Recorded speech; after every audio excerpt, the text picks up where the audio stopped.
Good morning, fish keepers. How are we all doing? We've made it to Friday, or probably Thursday night for some of you as well. That is a good coffee. First of all, I would have to say apologies to John.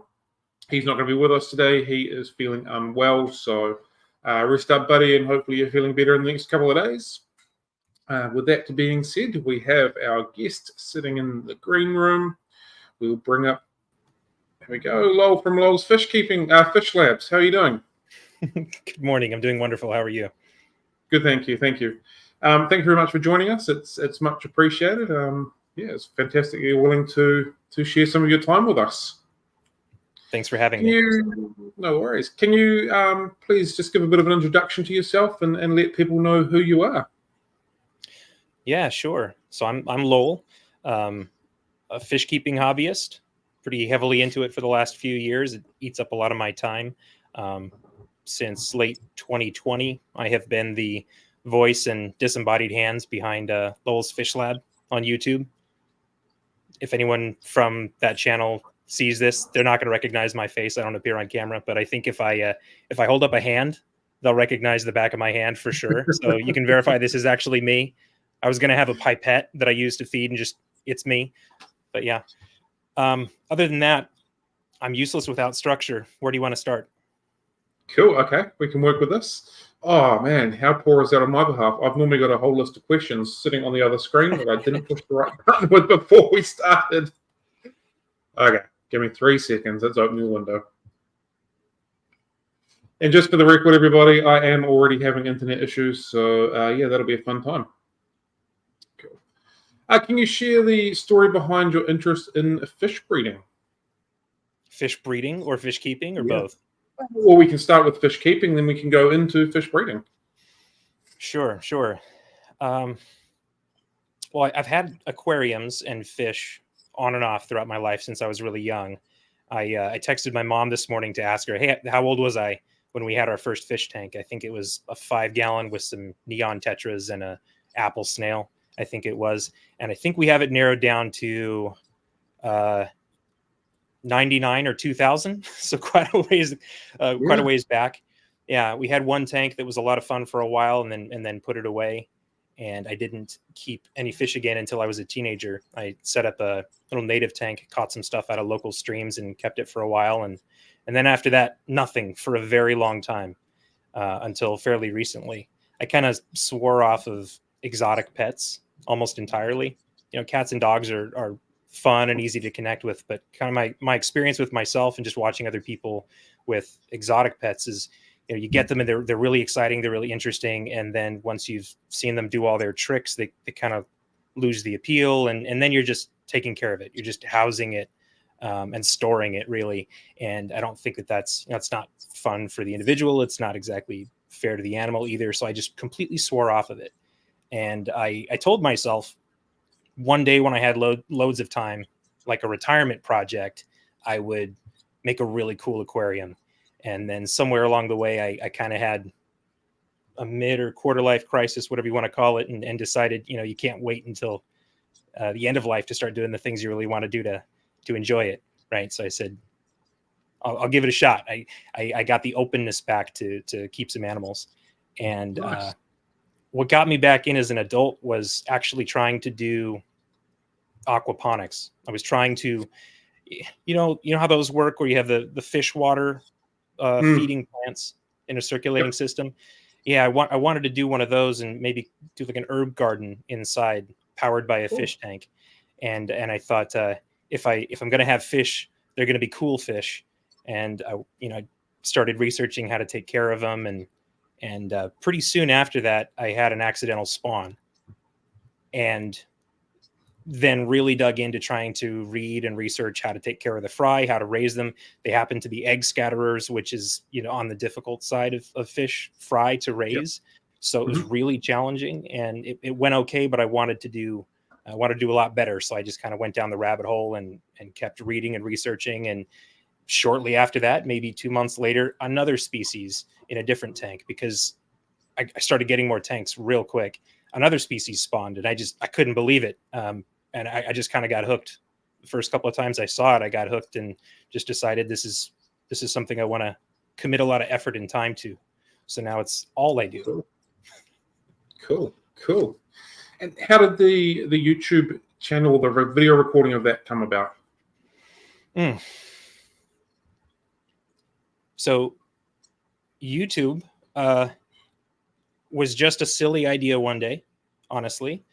I had these tanks I was working on and setting up, and they were new and I was new. And I'm sure you remember what this is like, but when you're really new into it, I mean, did you ever come home from work and just stare at your fish, like glued to it, so. 6 inches away? Just what are they doing? Are they right? So I was in that phase, and I set up a camera to stream it to myself, so I could obsessively watch my fish tank while I was at work. And I did it through YouTube just because it was easy and free. And I was like, yeah, maybe someone will watch it. Maybe I can stream a fish tank. I admittedly, actually, at that time, I had no idea how much fish content there was on YouTube. My snapshot memory of what YouTube is and how it works is from like 2006. So I was like, yeah, if people will watch anything, maybe I'll just stream a fish tank. And they won't watch anything. And if you ever want to do that, you got to have a really good one, because there's amazing stuff you can be watching on YouTube that is not just a single fish tank. But yeah, just for fun, just took a shot at it, just as something to do, kind of a bucket list thing. It's kind of uncharacteristic for me. I'm not very outgoing, so YouTube is not like an easy conclusion for me. I think anybody that knows me well is probably surprised by it, but I just did it really as a bucket list. Like, let's see what happens. And pretty soon, pretty early on, I realized that live streams are tough to get any traction on. Good live streams are tough to get traction on. Boring ones even more so. So I started catching on to the idea that you kind of have to have some static.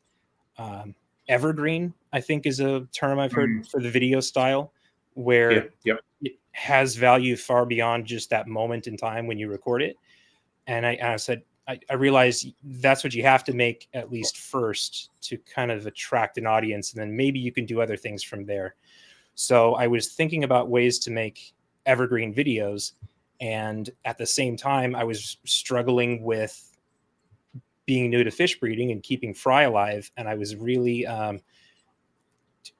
not to introduce too much negativity, but I was frustrated and disappointed by the availability of information. There's a lot out there, but it's not specific enough for me. I don't do well with ambiguity. Or I'll give you an example. This drove me nuts. Fry powder, finely powdered food, right? If I asked you, what should I feed to this species of fish? They're fry. They just hatched. They're swimming around. What should I feed them? And an answer might be fry powder. That is miles away from the information that I need. What do I do with it?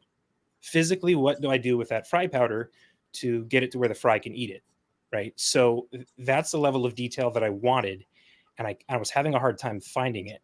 And so as I was working through breeding the first few species, I decided, well, I'm just going to record it and put it out there just to show my experience, right? Not as an expert, but just as here's one example of one person doing it.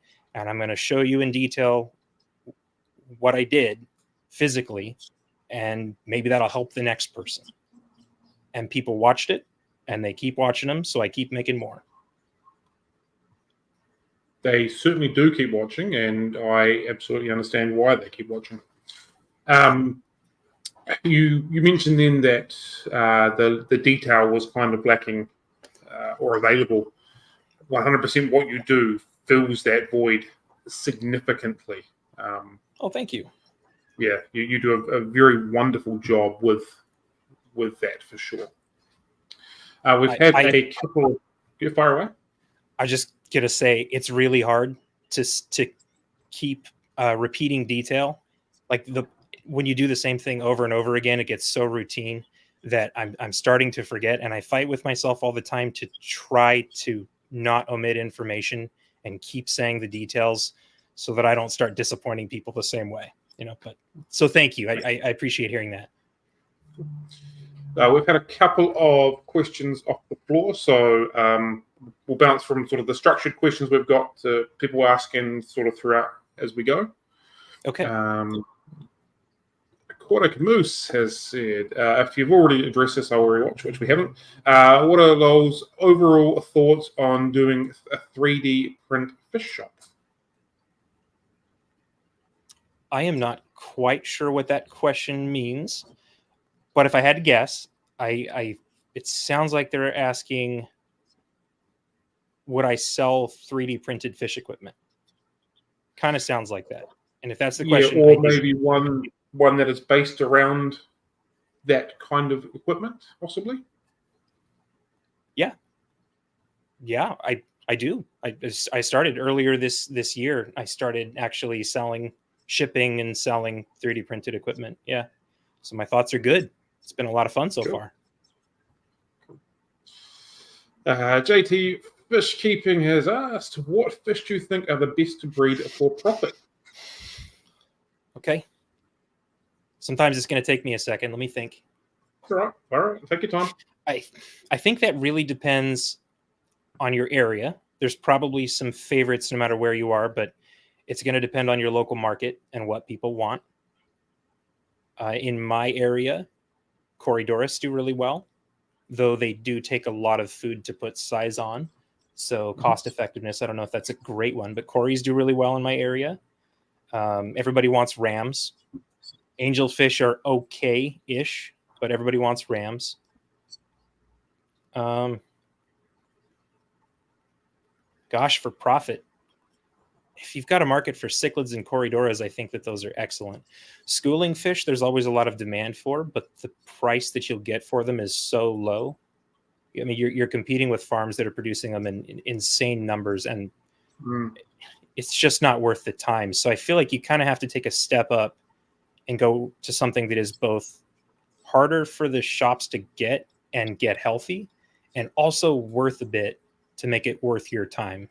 In some respects, a fish is a fish. Like I said, Corys, they take a lot of food. Well, all fish take food and they all take time. But if fish is a fish, there's not that much difference in what it takes to get one species to a sellable size versus another. So a little bit higher dollar value, but probably not designer, fancy plecos. Somewhere in between.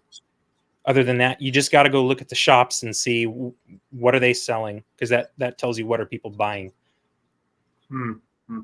I think your key there, or key word that I took from there, is fish that are healthy. Like Corydoras, often coming into a shop, turn up quite unhealthy. So if I've got the option of buying that from a local breeder who's providing a healthy fish, one thing out of the supply chain, I'm always going to jump on the locally bred Corydoras, because they seem to come in healthier than the, generally speaking, the import ones. So I think a key word there was definitely healthy, for sure. Makes a difference. Yep, absolutely.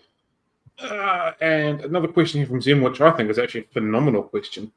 Do you ever run your videos past newbies to see if there are any basic questions that you're just too experienced to think about adding in? No, I don't run them by anyone before I publish them. I try to remember, like I mentioned earlier, I really try to remember what it's like to be at the beginning and never get too far away from it, though I'm just gonna have to. We're gonna get to a point, like if I was doing a video about a really rare apisto that breeds at 4.8 pH, I believe I'm talking to a different audience. So at a certain point, they're not going to be as beginner oriented. But if I was going to do Corydoras Aeneas, I know who's going to watch that, and I would probably bring it down a little bit more.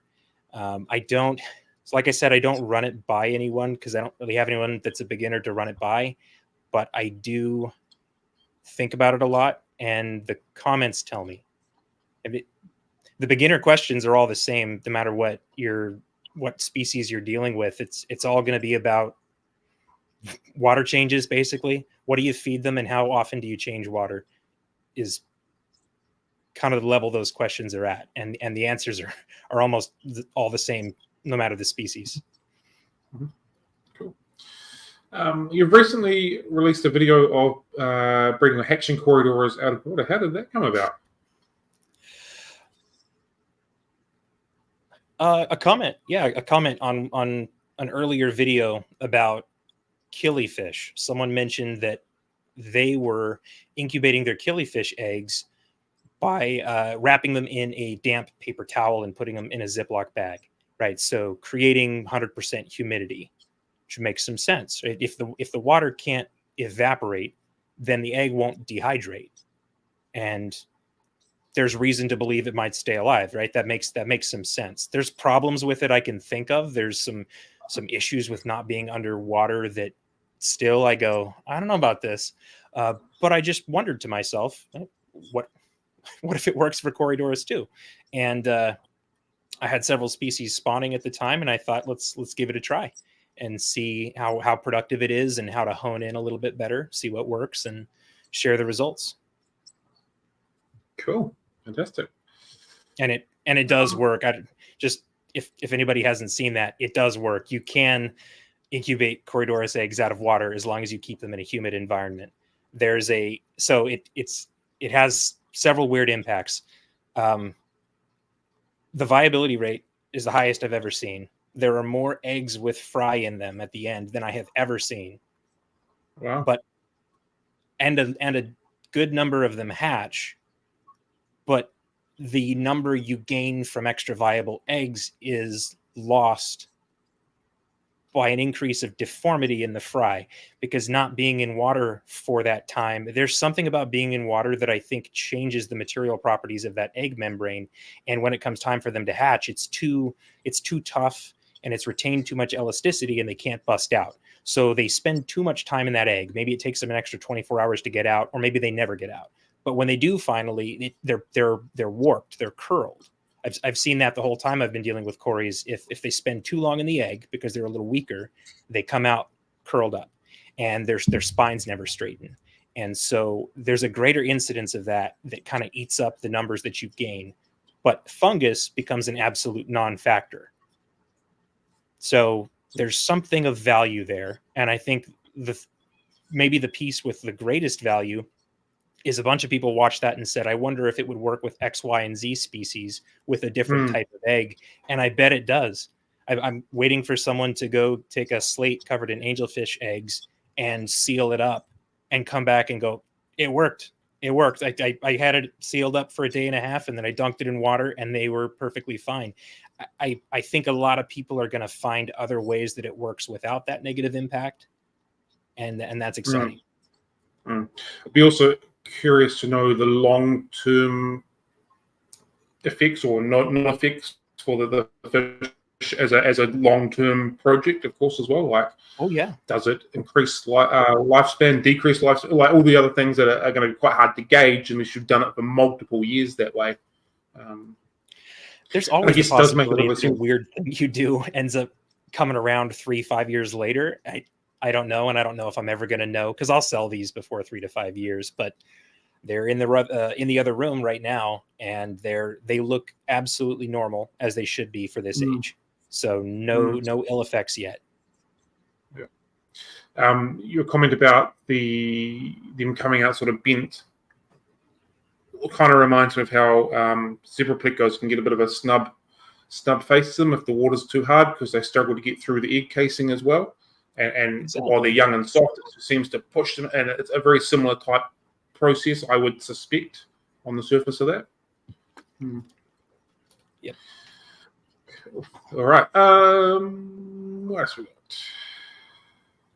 Well, for the next 3 questions I've got, you've just answered during that. So cool.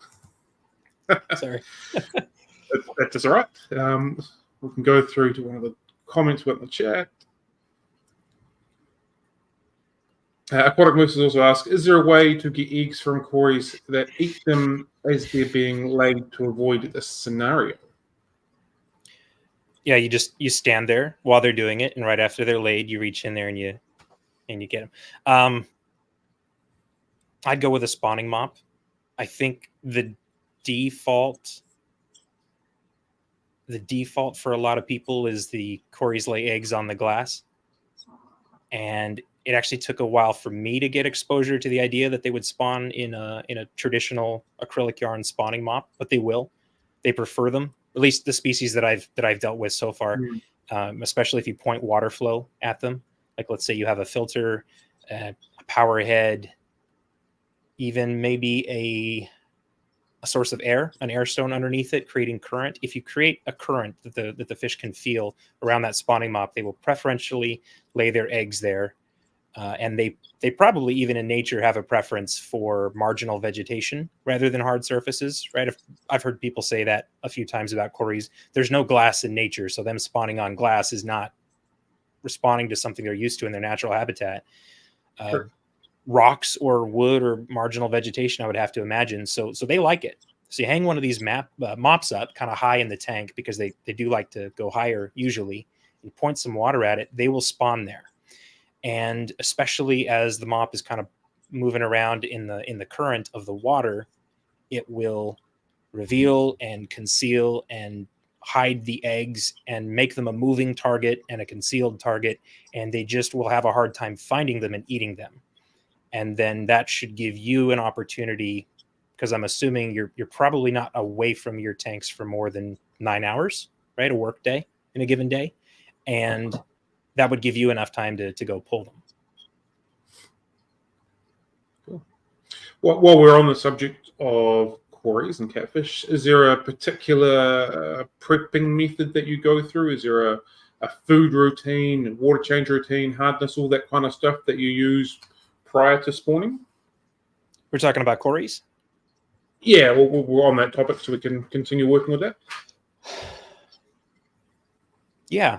So the diet that I feed cories prior to wanting them to spawn is essentially the same diet I would give them if I was trying to put size on them and grow them up to get them mature and large enough to spawn.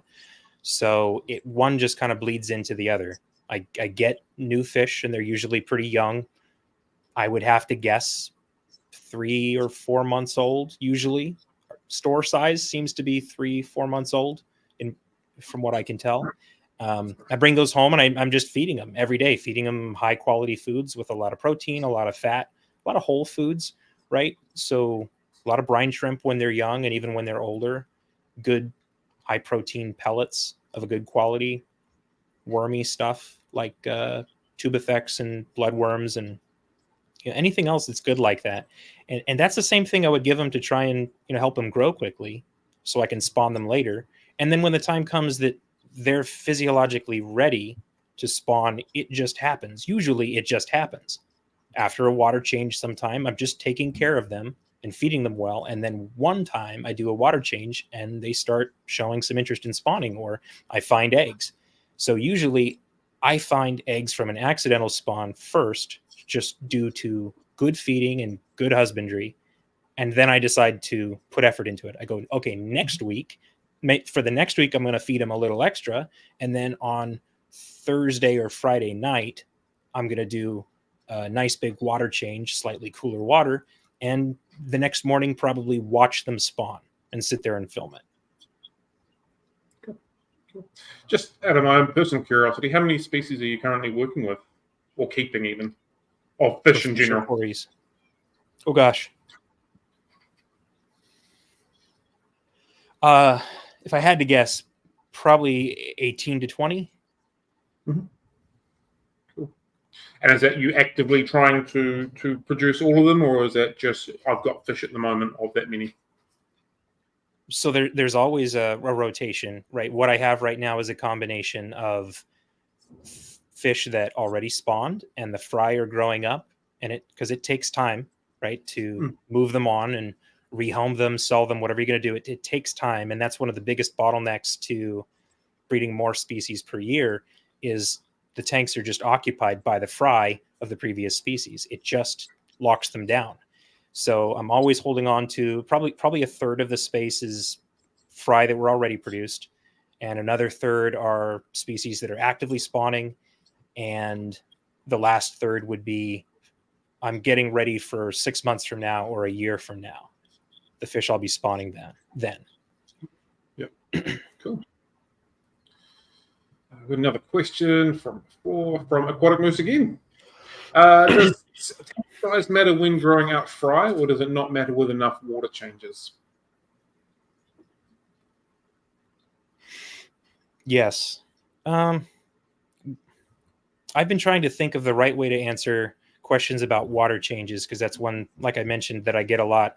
How often did you change water, or how often should I change water? And that is impossible for someone else to answer. It just is. There's too many variables. What are you feeding? To how many fish? What size tank?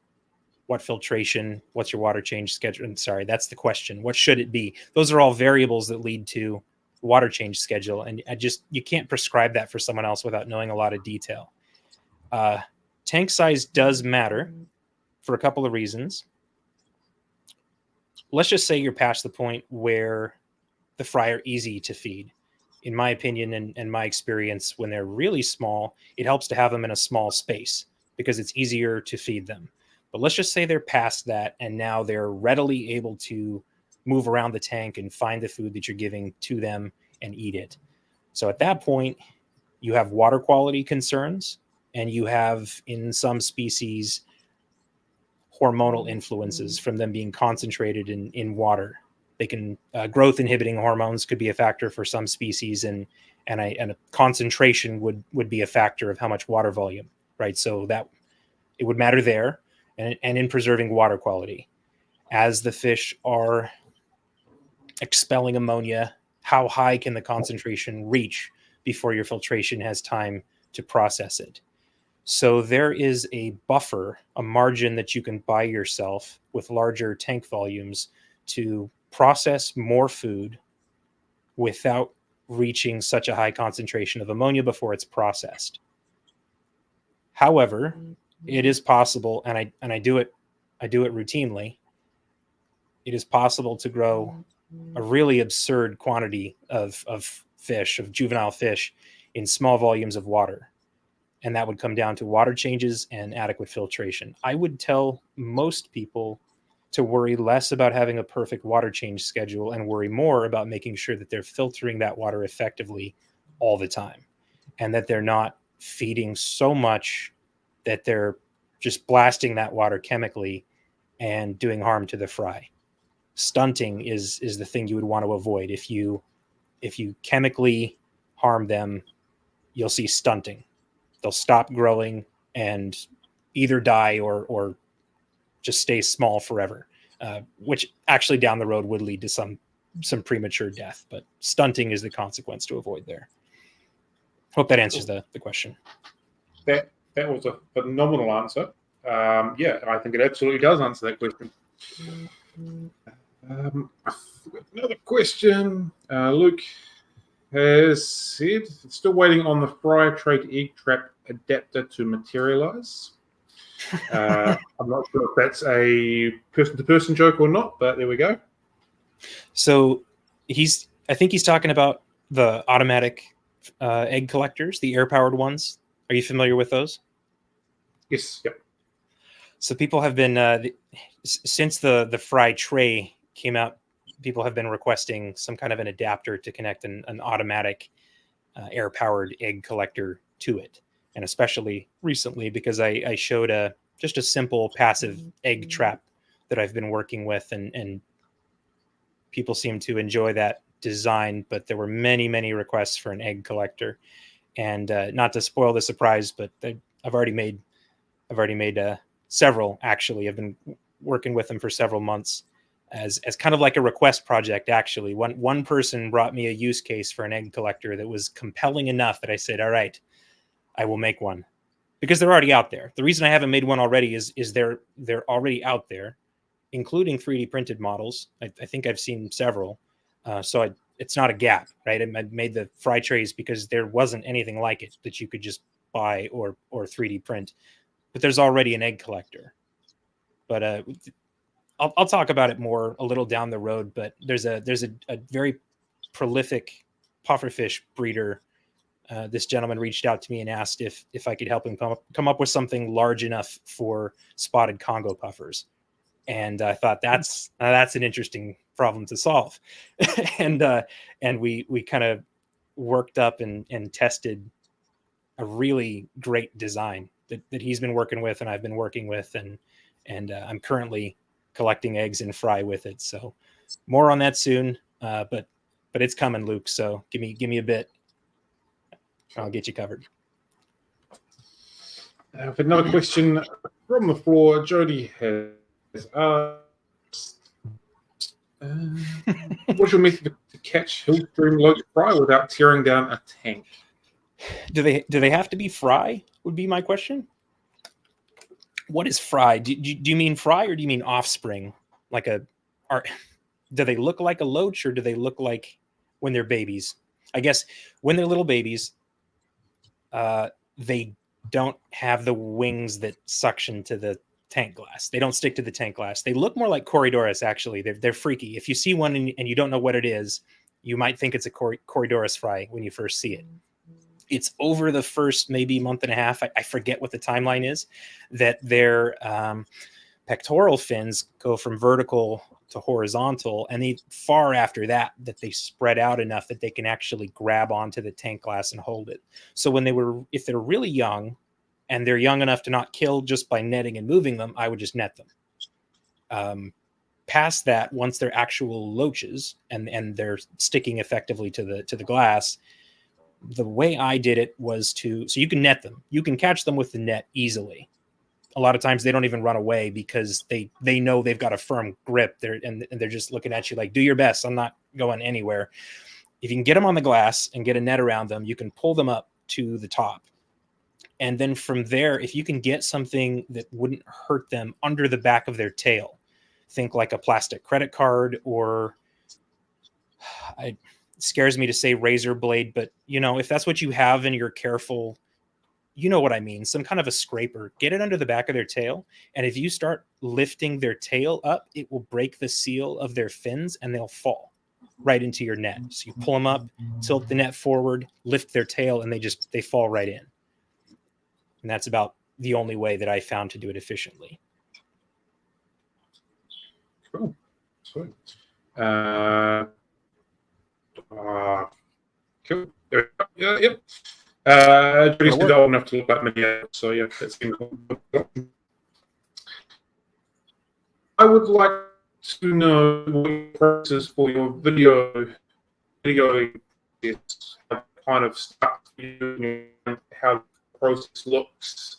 Let's just pause for just a second. Your internet's having a moment. Let's let it catch up. You'll probably have to say that again. Yep, certainly is. It's not enjoying me again today. Are we all caught up now? It's getting better. Audio's coming back. Cool. Oh. Cool. Are we on? We good? We're not? Getting there. Oh, maybe. Cool. Cool. You want to try one more time? How about now? Are we good? Sounding better. Yeah, we're good now. I can absolutely hear any troubles, which is nice. How about now? It's definitely still struggling. Maybe a little better.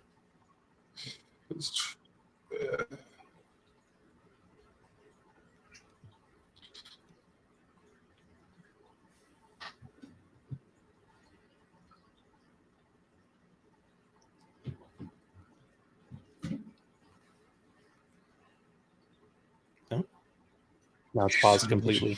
How about now? That is a lot better. Yeah, if you want to try repeating the question. Getting anywhere? Cool. We're happy now? Seems like it.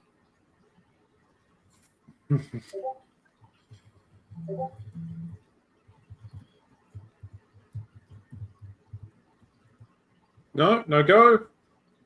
Yeah, I can hear you.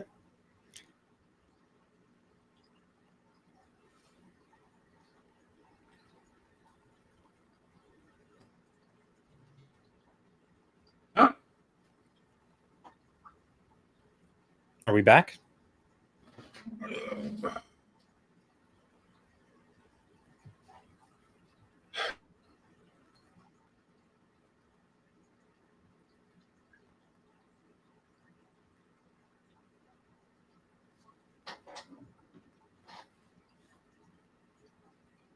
I'm going to open the live stream.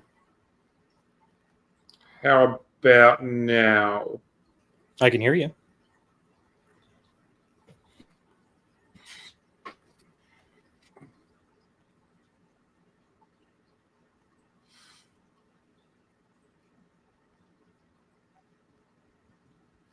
Oh, this is awful.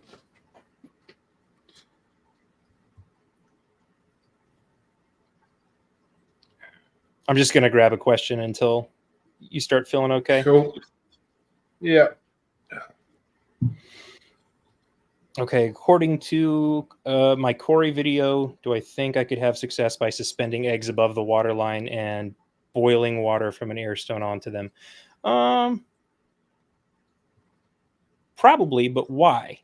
I don't know what further you would accomplish from that, unless you mean having some water on them, like keeping them wet on the surface, but still meaningfully out of the water to prevent the fungus.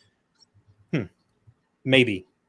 The wacky idea I've got in my head is a flood and drain system where they're periodically dunked underwater. Maybe most of their time underwater, but periodically being surfaced just into a humid environment, and having that interval hopefully long enough that fungus can't take hold, but they're still spending most of their time underwater and the eggs break down. Having water splashed on them or maybe running over them gradually, that might work too. Good questions. I hope a bunch of people try many different methods and come up with just the perfect way to do it. How are you doing? You back? Oh, you look way better now. Not often I get told that. That's all right. I'll take that as a wee win. Right. Rebecca has asked, I saw your paramecium video. Have you ever tried other protozoa? Not on purpose. Okay. No, paramecium are great. I really like them. Infusoria versus paramecium. That's a good topic. I got a lot of questions and comments about that one. Like, why would you do this? Why would you make effort to culture only paramecium versus just doing an infusoria culture? So just background on that.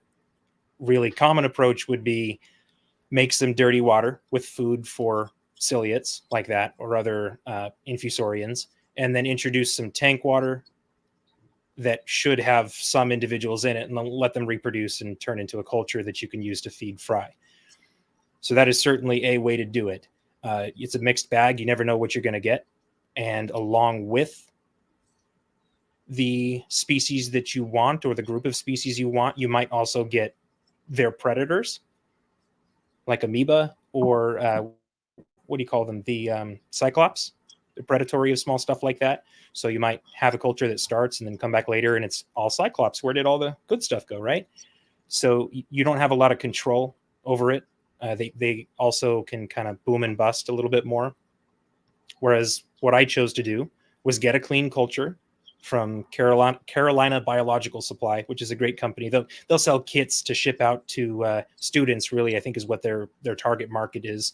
If your students need to look at paramecium under a microscope, they'll send you a little jar of them so that you have some live specimens. So you can order some. It probably costs, $20 or $25 out the door with shipping, but it is pure. And you can also pick the exact species. I like one called caudatum because they're the largest or one of the largest, and that just works. I don't know of a fish species that would be too small for the fry to eat paramecium and need something smaller. And they're also large enough that I can see them. I don't need magnification. It's very easy for me to judge when looking at the culture how it's doing and how dense it is, and whether I'm feeding something that fry can eat or if it's just milky water. That's a complaint that I've heard many times of help requests too. People say, I'm trying to culture infusoria and I don't know what I have. I don't know if this is something they're going to eat or if this is just putrid, cloudy water. Paramecium isn't like that. You can see them easily. People say microscopic. They're not. Microscopic means you need a microscope to see it. You don't. You can see it with your naked eye. So they're just very easy to work with. And if you keep that culture clean, I'm still working with the population that I got several years ago. So I find it very worthwhile. And I haven't had a need to branch out and try different species to fill that feeding role. While we're talking of live food, how many different cultures do you currently have, or are you running? Do you cycle through? Well, it's kind of changed over time. So if we start with the smallest, the paramecium, I do have some vinegar eels in a cupboard. Actually, I have those. I don't use them very often, but I do have those out because I'm giving them to the Danio fry right now. I keep Daphnia, or specifically Moina, because they're so small. I keep those outside, and I hatch brine shrimp every day for years. I have in the past done microworms or banana worms. Somewhere along the way, I tried banana worms, and their gimmick is they're microworms, but a little bit smaller. And I've got this thought, you'll have to tell me if this is crazy, but if banana worms exist and they culture the same and they're a little bit smaller than microworms, then we should all be using banana worms. You would only use a nematode to feed something that's exceptionally small. And the sooner you can move up a notch in fry size and substantialness, the better, right? So a banana worm could be fed to a younger fry and would do as much good as the microworm. So why microworm? Hope that makes sense. Smaller, better. Like if all brine shrimp were the San Francisco strain and they were half the size, we should all be using those. Because as soon as those become too small, you're probably on a dry food at that point. Smaller's always better. I see that logic. Yeah, makes sense. And microworms. Okay, so the nematodes, the vinegar eels, I don't use that often, and I don't really use microworms at all anymore. It's been a while because we talk about them as being something you can use before brine shrimp, like a step before brine shrimp. But if you look at them under a microscope, side by side, the nematodes are very thin, but they're also really long. And if you watch fry try to eat it, they're nipping at it, but it's like as long as their head or half their body length. Sometimes they're actually really cumbersome to deal with. So they're not as small as we think they are. I would most of the time use paramecium when other people would use vinegar eels. And when other people would use vinegar eels, I would use San Francisco strain brine shrimp most of the time. And then just regular brine shrimp, including for bottom dwellers. Microworms are cool because they sit on the bottom, but so do brine shrimp. If you don't have a ton of light overhead, or if they die or deoxygenate pretty quickly. And if you want to, you can just leave what you're going to feed in a small container slightly longer, 10, 15 minutes, and you'll come back and they might look dead, but they're not dead. They're just deoxygenated. Fun fact, by the way, if you're draining your brine shrimp and you come back and there's a pile of orange at the bottom because you were maybe 20 minutes later than you thought, and you go, oh man, they're dead. They're not dead. Put the air back on and watch. They're just very deoxygenated. They're hypoxic. So if you get the air back on, they'll come back to life, or at least a lot of them will. So don't always give up on them. But anyway, you can do that on purpose. You can deoxygenate them on purpose so that they're not floating around everywhere. And then when you put them in with Corydoras, for example, they'll just sink right to the bottom. So why microworms? Cool. I like that. I have accidentally forgotten about my brine shrimp more than once when I've been ready to feed out and gone for a walk, got sidetracked with customers, and oh crap, half an hour, 45 minutes later, they're like that, and yeah, they're still good to go. You're really past the point where they're useful because you can smell it from several feet away. Oh yeah. They get that real vinegary, funky grossness. Yep. It's bad. Also been there more than once as well. I'm curious to know your process on your video making. So from woe to go, how that starts, how long that works, how many different shoots you go through, then your editing and all that kind of scenario. Okay. Well, a long time ago, I used to kind of track it with a spreadsheet. I would think about all the different parts of the process that I would want to show and get them all logged and check them off as I was able to film things to make sure I had enough of the right footage to support the story, the narrative when the time comes. I don't do that as much anymore because it was crazy labor intensive. And I found that if I actually lay out everything I want to talk about, it ends up being absurdly long. And the videos, when they're finished, are not that long, but the editing it's intense. I mean, they take months to film and then a 10-hour, 12-hour day to edit after recording the voiceover and writing it first. They're insanely time consuming, even to make them as short as they are. So the more stuff I seek to talk about from the beginning, the bigger debt I'm incurring for myself to edit and support later on. And what you see now is what I can handle. But the process, I get the fish, and then as they grow and reach maturity, I don't record a lot when they're very young, because it's kind of like a nice to have, like, here's what they looked like when I got them. And here we are 6 months later. I see some value in that. So I'm kind of trying to remember to do that, because that's another question people ask a lot is, I have this fish. When is it going to be old enough to breed? And that's something I see some value in, is showing you, well, I don't know how old they are because I bought them, but this is what they looked like when I got them. And then they spawned 6 months later. So you can kind of roughly estimate where you're at and what you might be able to expect. But generally speaking, I don't start recording until it's pretty close to spawn time, or like I mentioned earlier, a lot of times I start focusing on that species once they've spawned accidentally at least once. So they're pretty adult. I just have to assemble footage, and it's not always in the order that the videos play either. Sometimes I have fry that are being raised, and I'll shoot video of the adults towards the end, because that's the longest part, is for the fry to grow out. So I have to get that footage early. I also can't go back and get it later. If I just need a 30 seconds of good footage of a Corydoras, scooting around on the sand, I can do that at any time. I can do it the morning that I'm editing the video, and a lot of time I do. A lot of times I just need decent shots of the fish to be there while I talk, because I don't do myself. I don't do talking head bits. So I'm just going through the process, gathering what I think I'm going to need. There's a certain chunk of it that is just decent shots of the fish themselves being adults, cruising around, eating, interacting with each other. I try to film and talk specifically about the foods that I feed them and show how they are fed, so I don't have that problem of give them a fry powder. What does that mean? What do you do with them, right?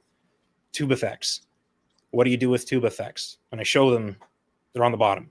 And I don't talk about it every time with the Corys, but I know I have in the past about making them sink, right? So gathering up footage of them being fed, and then I try to spend a lot of time capturing the actual breeding process, because there's, I think, a lot to be learned by actually watching them. Is weird. My life is weird. I've become a very weird person, but I spend a lot of time just watching and trying to film them actually reproducing. And there's a ton of good insight you can draw from that to help you facilitate their successful reproduction better.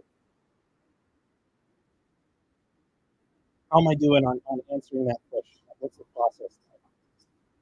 Gathering when I see something cool, gathering a few essentials that I know I'm going to talk about, and then when it comes time to make the video, hoping and praying that I have the right footage that I need to support the story that I'm going to tell, and sometimes scrambling to go get it with all the I think your audio is possibly mine, but I think your audio might have just dropped off slightly right towards the ending. Just gotten a lot quieter and a lot more muffled.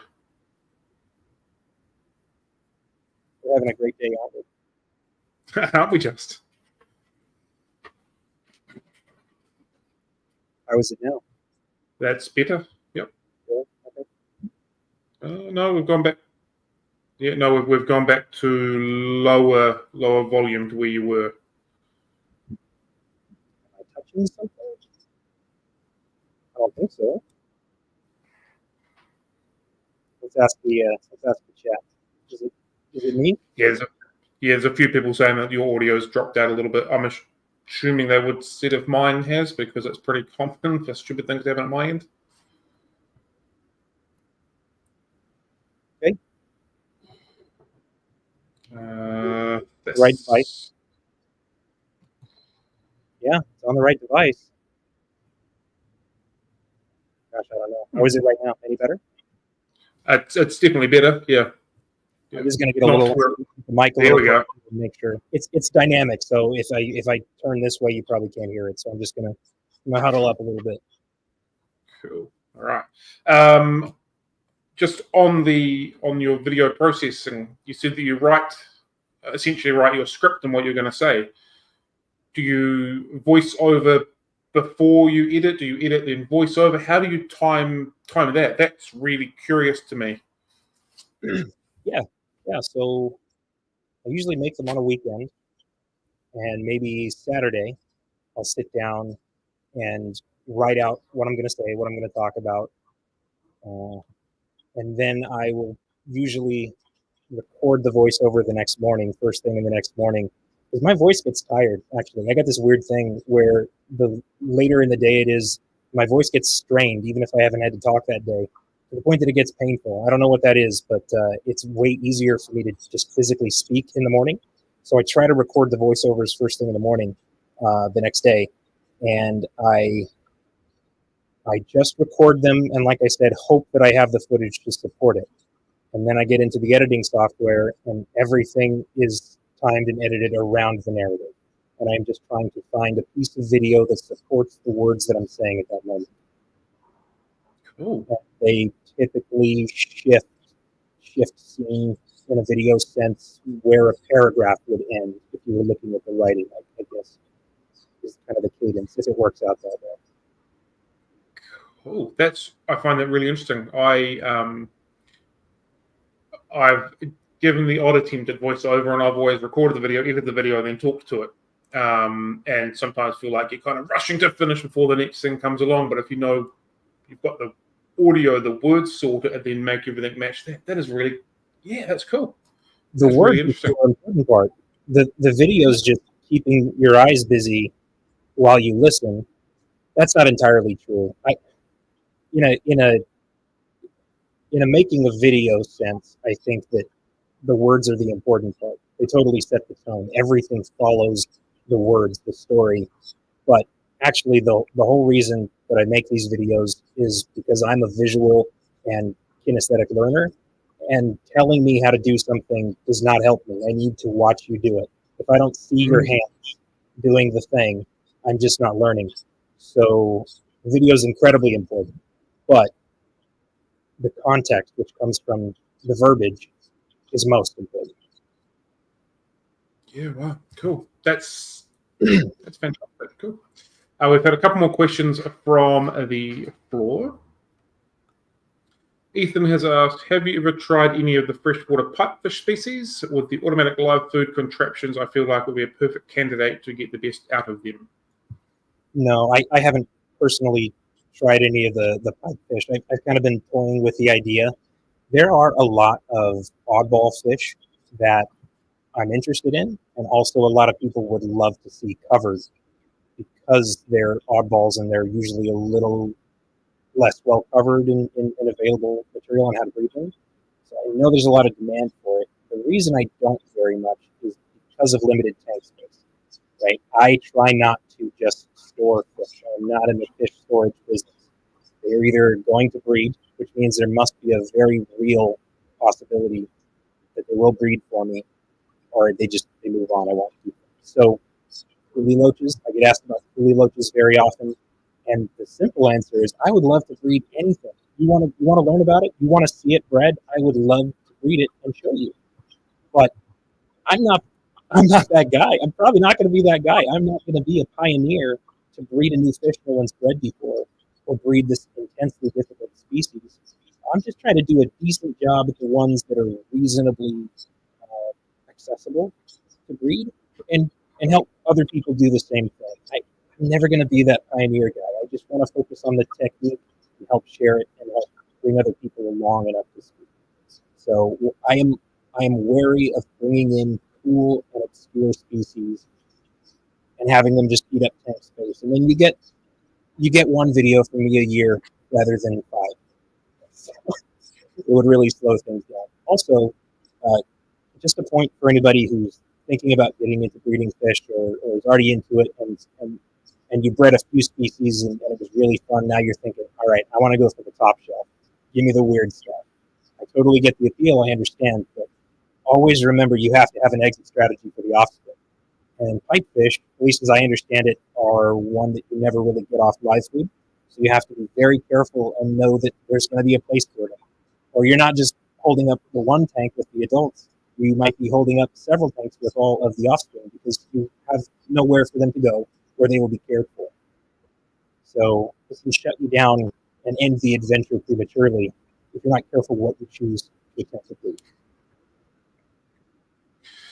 Your audio has gone a little bit funky again during that.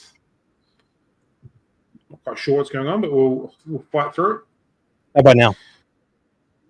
Definitely better. Okay. Thomas has asked, have you ever bred the Barbatus? And if so, do you have any raising fry tips? Scleromistax barbatus. Okay. By the way, I'm gonna ruin a few people's day. If you haven't heard this already, Scleromistax. One, based on Latin, it's pronounced mustax because it means mustache, and the whole thing means hard mustache. And you know that now, and you can't unknow that. Yes, I've bred barbatus. I have some, and there will probably be a video covering that. It's probably going to be the next video. Tips on raising the fry. No different from other Corydoras. The same foods and strategies could be used. Maybe the water's a little bit cooler. The thing that I found different about breeding and raising them was a bit of a quirk on the eggs themselves. I found they didn't like to be moved. My typical approach is to pull the eggs and put them somewhere else to hatch. And I'm usually gathering those eggs on the first day that they're laid. And I found that they really did not like to be moved. And so a lot of them were dying off at the fungus. And I was sharing this difficulty with my local Corydoras expert. That's Eric Thomas, if you happen to know who that is. He's a genius with the catfish. So I shared that with him, and he told me there's some species where there's a window where you don't want to touch the eggs. Let's say 2 or 3 hours after they're laid, they're fine. For the next 9 hours after that, don't touch them. You'll kill them.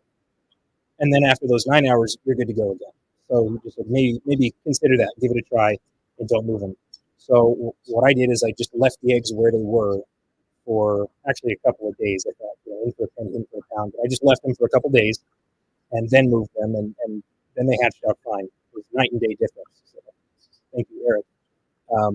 Other than that, I have nothing different to report about raising the fry than any other typical Corydoras experience. I would just maybe call your attention to that note from Rob McClure that I think he said Scleromistax are one with a powerful growth inhibiting hormone. Do you remember that, Cam? I think he shared that with you. Mm-hmm. Something to think about. I haven't noticed it, but maybe subconsciously I've done a few more water changes than I would have.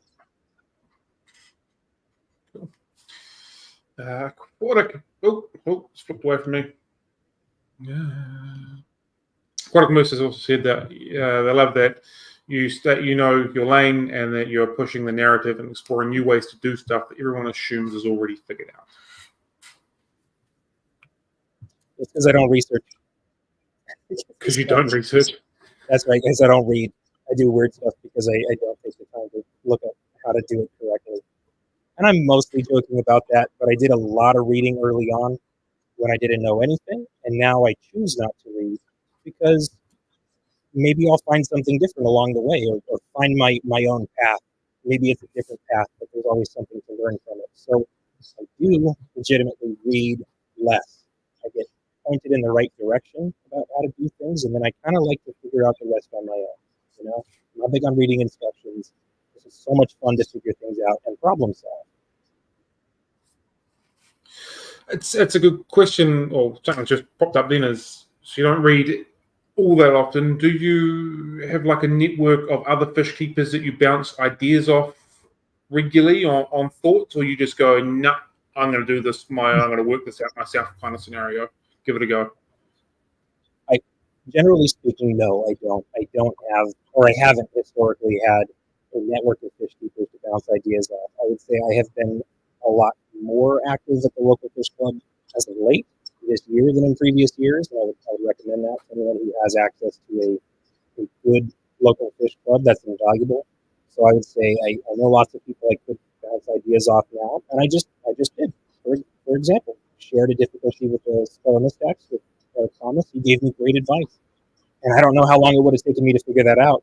I probably never would have, or I would have dug on the internet long enough until I found someone that said the same thing. But there's huge value in it. I'm very glad to know some people that I do. We're very lucky who we have in my area. I think we're spoiled with people who are way smarter than me, very well educated, and have years and years of experience with keeping and breeding fish. So I guess I would say I do now, but historically, no. It's been a pretty solo process. Okay, next line of questions that I've got is regarding Bosmani rainbow fish. Okay. Cool. How do you find them to breed, and what makes them a unique species to play with? I don't know if I can tell you that they're unique because I haven't bred enough similar rainbow fish. I've only done Freycox and Bozeman.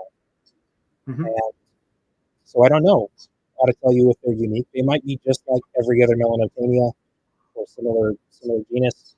I can tell you they're beautiful and they're pretty easy to work with. They're easy to breed. I really enjoyed it. Fry are easy to take care of. Let me see.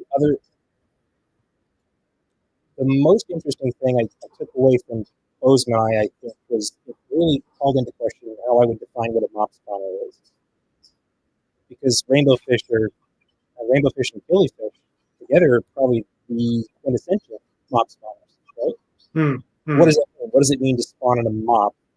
And I saw while working with them not behaving like I would expect a mop spawner, where they really get into a mop and kind of adhere eggs to it. They more sit off to the side of it, couple up and release the eggs and milk and just fire them like out of a cannon. It's like a shotgun. They throw them laterally and they rain down on whatever.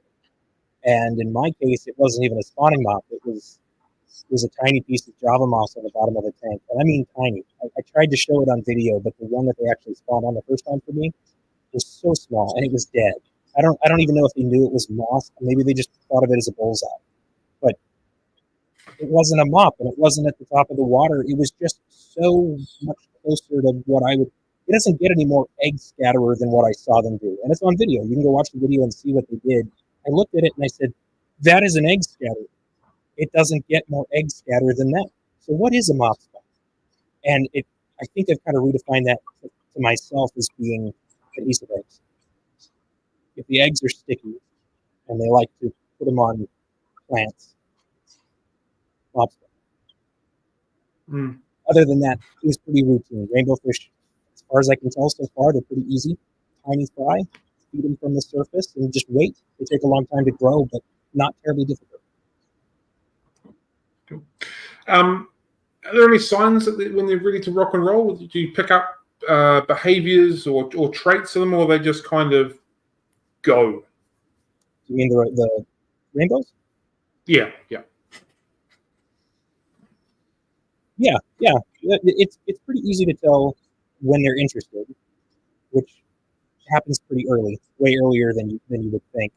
The fry I kept those fry with the adults for a pretty long time, probably longer than I should have, and that kept the large adult male as kind of he was in charge of the area. He was in charge of the tank, apparently, because as soon as I took him out, all of the young juvenile males turned on full blown Bozeman colors and started chasing the females around. And they were only inch and a quarter. I have a ruler on my desk, probably inch and a quarter. And so they'll start spawning immediately. But you see exceptional color on the males, and you see them flinging around the tank, around the females, like they're really trying to get their attention. You can't miss it. Yeah. The fry are notorious slow growers.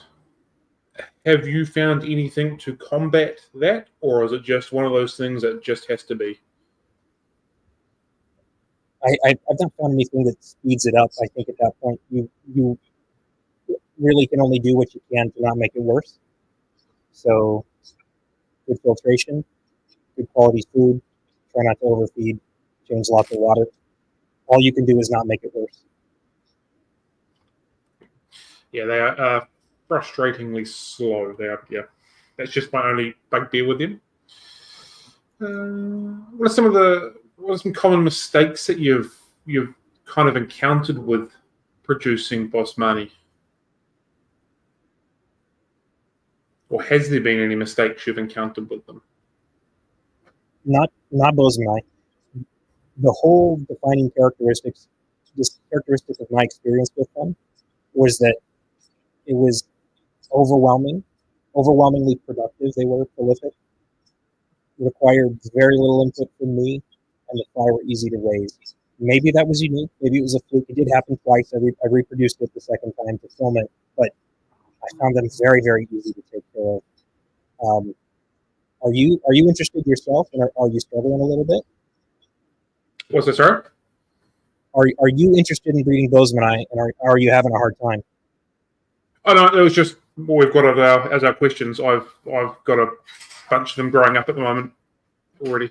Not that much to worry about. I found them very easy to raise, especially with the fry. I have this thing where I don't think fry like strong water flow very much. I think they like the water to be really calm, like it would be on the edge of a river or a stream or something, or maybe in a pool off to the side. And I think this is a fact. Generally speaking, I think this is a fact that a lot of current is not good for the fry. It's burning calories, fighting against it. It could just be beating them up.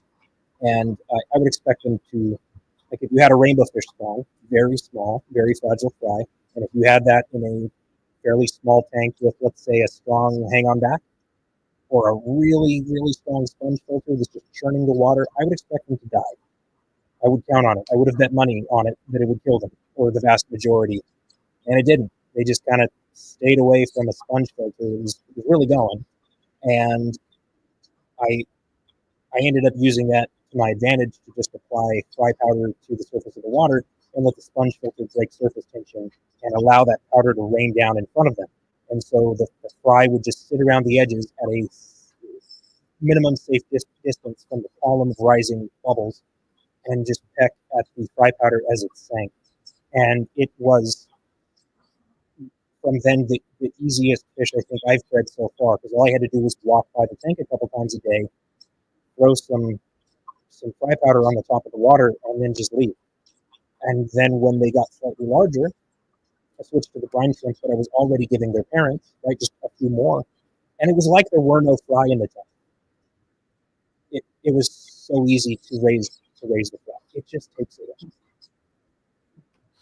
Do you have any, while we're talking about rainbow fish, do you have any experience or have you worked with the pseudomobiles very often? Because they are definitely one that I am struggling with. Really? Okay. Yeah, I have some luminatus. Mm-hmm. Yeah, do you find they produce in a similar way to like the Bosmanis and the Precox and stuff, or totally different? Totally different, except for still being a mop spawner, what we can call a mop spawner. Fewer eggs, and they seem to get up closer to what they're going to spawn on. So I think they kind of more directly apply. Mm-hmm. Some of the mops, like the killifish, rainbow fish, that I think are just 100% like the prototypical mop spawner. The eggs are really sticky, so the female expels that egg, and it's kind of stuck to the female's body. And they go wipe it off on a plant. They brush their body against a plant, and the egg stays, and then they swim away. And these pseudomagills seem more like that, more like they're one or two eggs at a time, wipe it on the mop, rather than the Bozeman, which were a confetti packet. Cool. Oops. Sorry, push wrong button. My bad. Okay, we've had a couple more questions from the floor. We've been trying to breed Nanostomus. I'm not even going to try and pronounce that word. The coral red pencilfish. Do you have any tips on them? Well, I don't want to tell you just do this and that, and it'll definitely work, because I'm not a rainbow fish, but a pencil fish expert, and that might be one of those that's really tough to breed. But I was just reading about them the other day. I think I heard someone say that they were on the easier side, or at least possible. So assuming they're possible, all I can do is compare it to experience with Beckford, because that's the only one that I've worked with so far. And right now, they're spawning right now. I have fry going up with the Beckford. They are they're in a tank with very soft water, mostly composed of RODI water that I made tannic. And it was at about 77 degrees Fahrenheit, feeding the parents well with brine trip, really almost exclusively. They're actually one of the ones that I am testing the automatic egg collector on, and I think that's the only reason I know that they're spawning. Because I've never seen the activity, I've never seen the behavior that makes me think that they are. I just found, not even eggs, but fry. I found just fry in the collection vessel for the egg collector. So I know they're spawning, and they're spawning almost every day. It's not large numbers. I would say the most I ever find are 5 to 8 at a time from one day. The fly you would raise just like a tetra. They're very small, very fragile. So you need to keep them somewhere where they're. This would be one of those, I think, where too much water flow would just kill them very quickly. But I just want to get them in a nice, calm place. It takes them a while to go from an egg to a little hatchling laying on the bottom or sticking to the wall to actually free swimming, and then tiny foods. So to me, that's just an easy case of paramecium, 100% paramecium to raise them, just like I did with a tetra fly. They're slow growing. So fun story. This egg collector, it's in this tank, and the tank has speckled pencilfish and also neon tetras. And when I started finding these fry, I didn't know which it was, but I assumed it was probably the pencilfish because neons are harder than that. At least by reputation, they're harder than that. So I thought I couldn't be that lucky. It's got to be the pencilfish, which is cool, but wouldn't it be nice if it was the neons? Because that'd be a cool notch in the book. Turns out it's both. Turns out the fry was a mix of both. So I have speckled pencilfish and neons from that spawn. And the neons are big. They're juveniles. They're red and blue. They have color. The pencilfish are much, much smaller. They are slow, nervous, hide in undercover. I have some java in with them. They're more like a hide and kind of ambush style, and they're growing very slowly, much more slowly than the neon tetras. So you've got water parameters and general criteria that the Beckfords are at least spawning in. So maybe that's the place to start. That's as much of a place to start as I can give you. And the fry you would just raise like tetras. The only other observation I have that I need to spend more time on, but I think it might be a thing, is I'm not getting eggs. The egg collector works very well. It works well with eggs. It works well with stuff that's heavier than eggs. It should be picking them up, but it's not. And the only explanation I have for why it is picking up fry rather than eggs is that they might have a slightly adhesive quality. And they're being laid on the vegetation that is the attractant above the egg trap, and they're not falling down until the fry hatch and clumsily, bumble down to the bottom where they get sucked up. But it makes me think that they're adhesive. So that matters. I don't know if that means that they want to be a mop spawner or they're just adhesive. But it's something else. It's the only other fact I've got about that whole genus. Had another comment. Quite a person's asked this time. What fish are you working with currently that excites you the most? The neon tetras. Because it's hard. It's unusual. It's not an easy thing to do, as I understand it. And so I'm really excited to build the numbers on the neon tetras. I don't think that the conditions are perfect for both species, the pencils and the neons. I think neons probably want to go a little lower on pH, maybe a different temperature. I want to separate them and try to hone in more on the neons and get more out of them. I also brought in a bunch more adults because I just have a small group, but I'm going to raise up a larger group so that when they spawn, it's a big spawn. Because when I breed neons, I want it to be all of the neons. I want it to be a ridiculous. I want it to be glorious, a spectacle. Right? Yeah. So I can really feel it. That one's exciting to me. I also have a group of leopard frog plecos. Oh, they're beautiful. Very beautiful. And let me think. The Loxozonis. So it's Polydorus loxozonis. They're wild caught from Colombia, and I have fry that are maybe a month old now, and that's the first wild Polydorus species I've ever spawned, and it took a long time and kind of a thing to get them to spawn. So I'm very excited. I've kind of got this bug now. Where I was fish shopping the other day, and I was looking at what's the next epistle going to be, and I was looking for something level up the difficulty a little bit and start going after the wild stuff. You've just unlocked a wee memory that I had a couple, actually probably 6 months ago now, with the neon tetras. I was actively trying to spawn them, and I saw 1 or 2 eggs which didn't hatch, and I was like, cool, we're onto something here. Then I had another spawn, and it was lots and lots of eggs, and I was ridiculously excited. Did a little dance, but didn't get a single one to hatch again. And then all my next attempts, I never got anything, and I got quite depleted. So I can only imagine what it's like to get some hatch, get them going, and the next level of excitement that must be kind of ticking a box for you.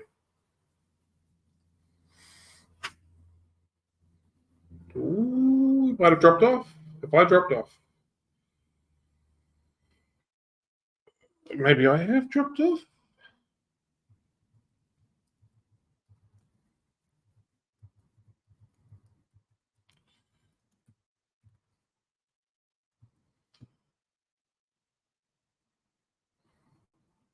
Is it me or is it Lowell? I'm still here? Okay, well, I am still here. Cool. So it's just me, so that makes a change. All right, cool. Sorry to interrupt this international high-quality standard broadcast that we've had technical issues all the way through. We will see how we go. We can see and hear me. Lowell is just about back. He's popped back up. And 1, 2, 3. Here we go. All right. You back? Can you hear us? Or hear me, sorry? I'm coming. Cool. Can you hear me? I can hear you now, yep. How's the audio? Is it tolerable? It's better than what it was, significantly, I might add. Are you hearing yourself? Is there any echo, or are we okay? No, I think we are okay. Everybody who's watching, no dramas here. Okay. Actually, I was on a laptop, and it just went black. It just went dark. Oh. So maybe that's the audio is maybe streaming was a little too much for it. So I just switched to a PC behind it. So whole new device. Awesome. All right. Well, we are back, so that is cool. Right. Let's see where we were looking for. My next line of questions is to do with killifish and killifish breeding. What drew you to killifish as an interest? Nothing. No particular interest. I try to I try to stay diverse. Right. I'm trying to build a broad knowledge base and just gain experience with many different species. I have no particular attraction to killifish. I actually found them really frustrating the way they reproduce. So they're beautiful and fun, but I am not a killifish person. I will breed more though, just to keep broadening. Mm-hmm. Mm-hmm. I am also not a killifish person. My first experience with them wasn't that flash, with a panchax eating a royal whiptail, and killing themselves in the process. So wow. I try and avoid them, but I can see the pull that people enjoy them. They're a very colourful fruit of fish, that's for sure. How do they differ from breeding other species? Because I know some of them, obviously annuals, and you put them in the peat and they hatch, hold the eggs that way, and then there's other variants. So like they've got to be one of the more diverse groups of fish to spawn, I would suspect. Yeah, I think so, and that's got to be just for the amount of different strategies they use to reproduce within the same general family. Yeah, one of the reasons I'm going to have to keep breeding killifish is just to have worked with something that's a an obligate substrate spawner, and Mhm. to do one that would be has to spend a period of time out of the water, right? A dry period. It's just so weird. It's just so different that I have to do it just to have had that experience. That pretty much sums up killifish, is I do it because I have to. Yeah. I'm getting a bit of a vibe of I need to do this because and a lot of the species like kind of I've nailed this one. I've ticked it. Cool. I can try something as opposed to laser focused on specific sorts of fish or styles of fish, which I think is quite cool. Yeah, and I don't think I've ever gotten to the point with any group of species where I think I've just got this nailed. Now it's time to go learn something else. I think that most species or most groups of species, you can get the general idea. You can get the minimum requirements down and get passable. You can get producing fry. And then from that point, there's a much longer process of getting better and better and learning advanced tactics or some obscure strategy required to breed an obscure species, but nowhere near mastery. I am decades away from mastery. I'm just hooked on learning. So the less familiar it is, the more fun it is, if that makes sense. Yeah, absolutely. It's not hubris. I'm chasing the thing I know the least about. Yeah. How much frustration builds up when you're just struggling along and not able to get where you need to go? Does that happen, or you just go, well, I'll try this, I'll try and replicate this before that kind of builds up? I don't have any problem with work. I'm okay with work. Speaking of difficulty, I would not describe difficulty as labor intensive, right? Certain things are hard to breed, but hard doesn't mean it's not the same as labor intensive. I would describe labor intensive as that there's a lot of work that you have to do to get the task done, but if you do that work, for one, the work is not rocket science, and two, if you do that work, your odds of success at the task are high. Okay, that's labor intensive. Hard to me is when you do everything you know to do, you do all the work and you fail anyway, or it's not clear what the work is you're even supposed to do. That's hard. So I would say I have no problem with taking a long time, and I have no problem with labor intensive. I will get frustrated if I have no idea what to do. Absolutely none. Chili rasboras, for example. So I would love to breed chili rasboras. I kept some for a year, maybe 18 months, very well conditioned, fat and happy little things. They didn't breed for me, just like they don't breed for anyone except for 6 people. If you talk to someone from Indonesia or Malaysia, they'll tell you that they rain from the sky, that they just put them in tubs outside, and when it rains, they spawn, and you can buy them for a dime or some crazy low number. I don't know what that is. I don't know what the difference is. I don't know why it's so hard to replicate. But if it was easy, everyone would be doing it. And I deal with breeding fish all the time, and other people that are breeding fish all the time, and everybody wants to, and nobody's doing it. So there's some X factor that we just don't understand, and certainly I don't understand. So that's frustrating. That's very frustrating. They're happy, and I can put a lot of work into it, but there's no results. And so I got rid of them. I just took them back to a store and said, here you go, sell someone some really nice chilies, because I'm done with this. I'm going to fill that tank with something I know can be bred and that I believe I can breed, so I can just have the fun that I was looking for, right? And if I learn something, if I talk to someone who really well understands what they need and can reproduce results, and they clue me into what that X factor is, I'll go get them tomorrow and try and replicate that and show you, make a video about it. I would love to share that with other people so they can do the same thing. But I won't beat my head against a wall for very long with zero progress. Yeah. Have you spoken to Andreas from Bioaquatics? Because we had him on a couple months back, and I'm almost certain that he said he was producing chili raspora and sort of went went through his process with that. So that might be worth shoulder tapping or sending an email to if you're looking to go down that line. Sure. Yeah. I have a hard time with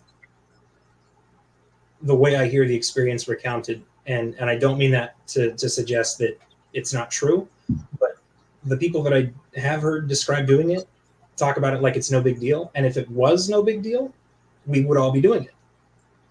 So if anyone says it's easy, you just do the normal fish stuff, I say, I don't think so. There's something else going on there, because we would all be breeding them. Mm-hmm. That's so good. That makes sense. There's got to be more. But yeah, if anyone actually knows what that is, you bet I want to talk to him. So if he does, yeah. Yeah, it might be worth just send him an email and ask me a couple of questions, see how you go with that. Sure. Oops, we flipped up. There we go. Ethan has asked, is there any specific South American killifish drawing your interest at the moment? Sorry, no, not South American. I don't even know any of the South Americans. Cool.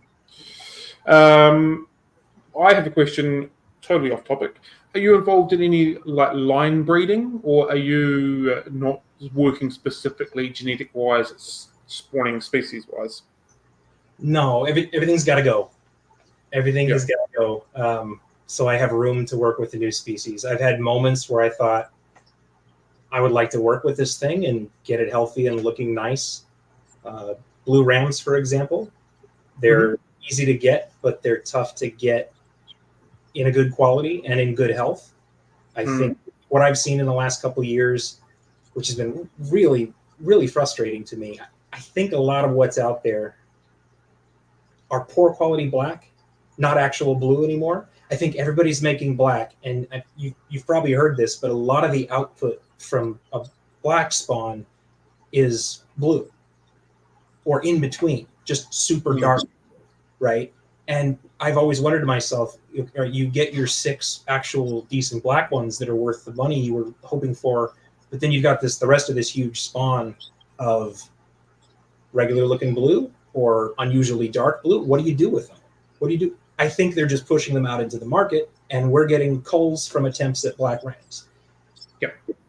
I think that's my tinfoil hat suspicion. And the supply has not been good, health has not been good, and so I thought for a while, maybe I'll get some rams and try to develop something that is really solid and spread that around. And then the next day I said, nah, I want a new fish.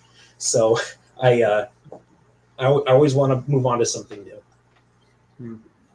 I think you make at least bring up a really interesting subject when it comes to the ethics of breeding, what to do with culls. You're specifically line breeding. You're working towards this. What do you do with everything else? Because there is a massive offset. That what do you do with them? Do you keep them? Do you feed them? It's just general conversation, not specifically you. Like, do you keep them? Do you feed them? If you put them out into the open market, is that watering down? Like, there could be a high quality fish, but not the specific what you're kind of looking for. Like, yeah, it's definitely an ethical thing that breeders need to kind of work through for sure. That is a rich topic right there. The concept of line breeding, that is a tough one. There's negative consequences genetically. There's a lot of cast off fish that are not really marketable, and what do you do with them? So I think you can be intensely averse to something without hatred and undue negativity. So if it's possible for a person to feel that way, I feel that way about line breeding, especially for color, like these designer colors. I don't like it.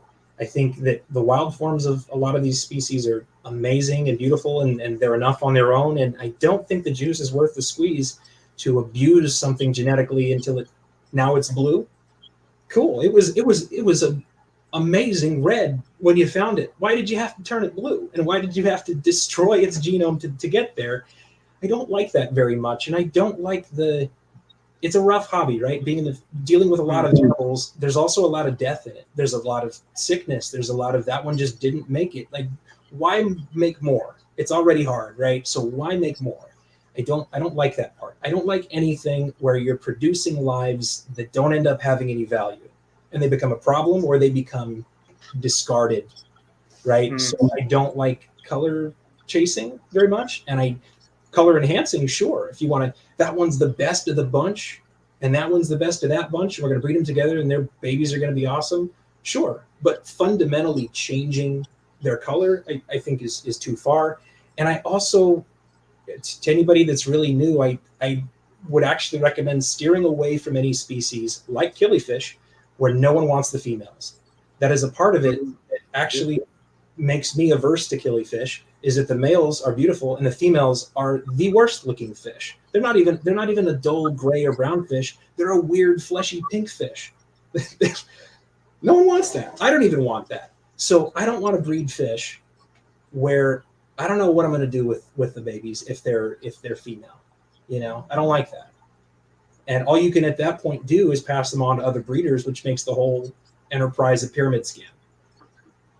So, yeah. I mean, you bring up a good point regarding the females. Like I, as a shop, won't touch Alanacara cichlids as a general rule, or any of the peacocks as a general rule, because the females will sit forever. Nobody wants them. They're kind of discarded unless you're specifically wanting to breed a species. Generally, people don't want the females of that group of fish, so I don't touch them. It makes a really valid point. And they should want it. They should want it. So that's an important thing. You should want the female. Like rainbow fish, for example. If you were trying to build an all-male display, I can see that being beautiful. They are incredible display fish, maybe the best, I think.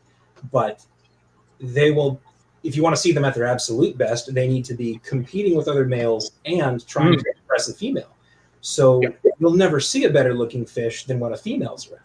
So you should want that female. Yeah, you make a great point. That helps bring everything through with it, 100% for sure. I've got another question that's totally off script.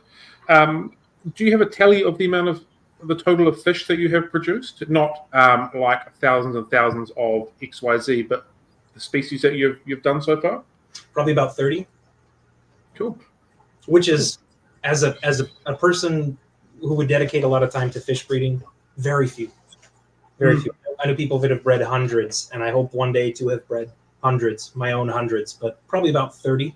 I just spend a lot of time with each one.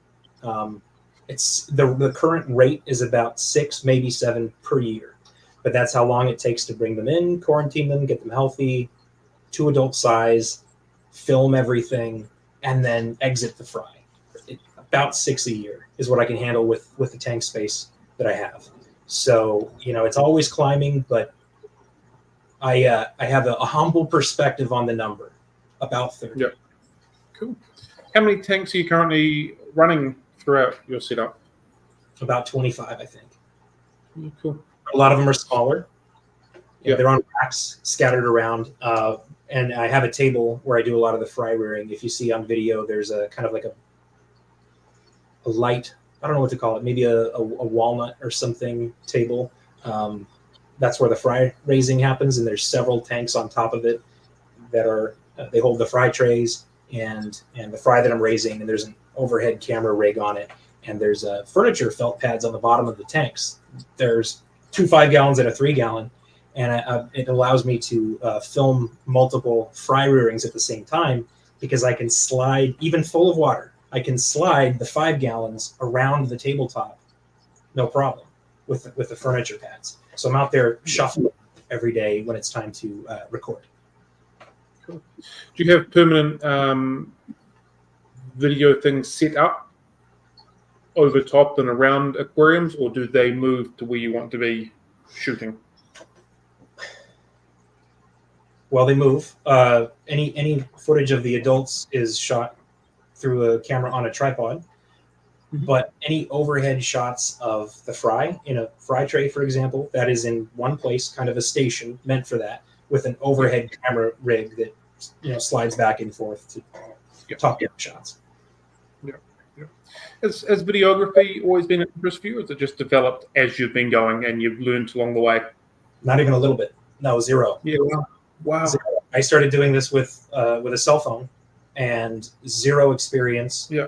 Oh, you're gonna love this. You'll laugh at me. Here's how much I don't know about it. For the first probably 2 years that I was making videos, I was editing them with After Effects, start to finish. I don't know if you dealt with it, but somebody's laughing or crying right now when they heard that, because After Effects is made for doing enhancements to small clips at a time. It is not for assembling many clips into a finished work. And I used it for the first 2 years. I just switched recently to Premiere Pro from Adobe, which is actually meant for constructing, a whole video. That's how much I didn't know about it. Okay, so no, it's all been picked up along the way. Cool. I must say you've done a phenomenal job along the way. Oh, thank you. A conversation I've had with at least one or two other people regarding breeding fish is 4 aquariums seems to be the right number per species for a spawn. Your production tank, spawning tank, whatever you want to call it, then your fry tank, and then the next stage. 4 seems to be the number that gets thrown about. How do you feel about that number or that process from production to raising to being able to sell? Is that around about the right amount of aquariums, or how do you feel there? I think you could do it in as few as 2. Oh, okay. I think 2. So I'm a big believer in 1 species only tanks. That's just kind of a given. Way more conducive to breeding. So species only, and most of the time you need to separate the fry from the adults. Usually they can't. Colony spawning is a rarity, and when you do pull it off, I would argue you're not maximizing the productivity. You just get more when the parents aren't with them. So at least 2, because the fry have to be in a different tank from the adults. I think maybe 3, depending on the species. Apistos or cichlids, for example. My typical routine with apistos would be after the male has done his job, I just pull him, right? Some of them might do okay. Some of them, the female might tolerate their presence and they won't predate the fry. But it always makes the female nervous that I've seen, and it's just not worth it. He doesn't have a job to do. There's no fish to protect the family unit from. So he's just hanging around making the female nervous. And they always seem to be nervous. So I just pull him. As soon as his job is done, I pull the male, and then he's got to go hang out in another tank. So in that scenario, that's minimum 3. But by default, I would go with 2. Unless you're trying to do successive generations. Like if that number where you talk about 4, 7, that sounds like guppy breeding to me. Yeah, it was predominantly African cichlids, which I think would probably align similar to guppies.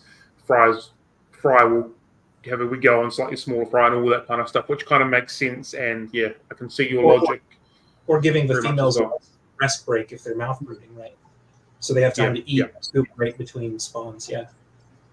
Yeah, live a little, per se. Cool. Being that you've mentioned the pistogramma, that was actually my next line of questions, which is kind of cool. What is it about a pistogramma that you enjoy?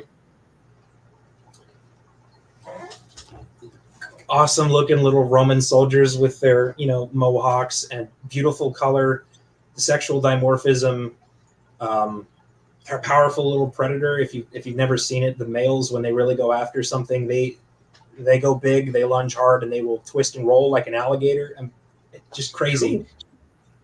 They're they're an appealing fish for one, and the way they reproduce is just captivating to watch to me.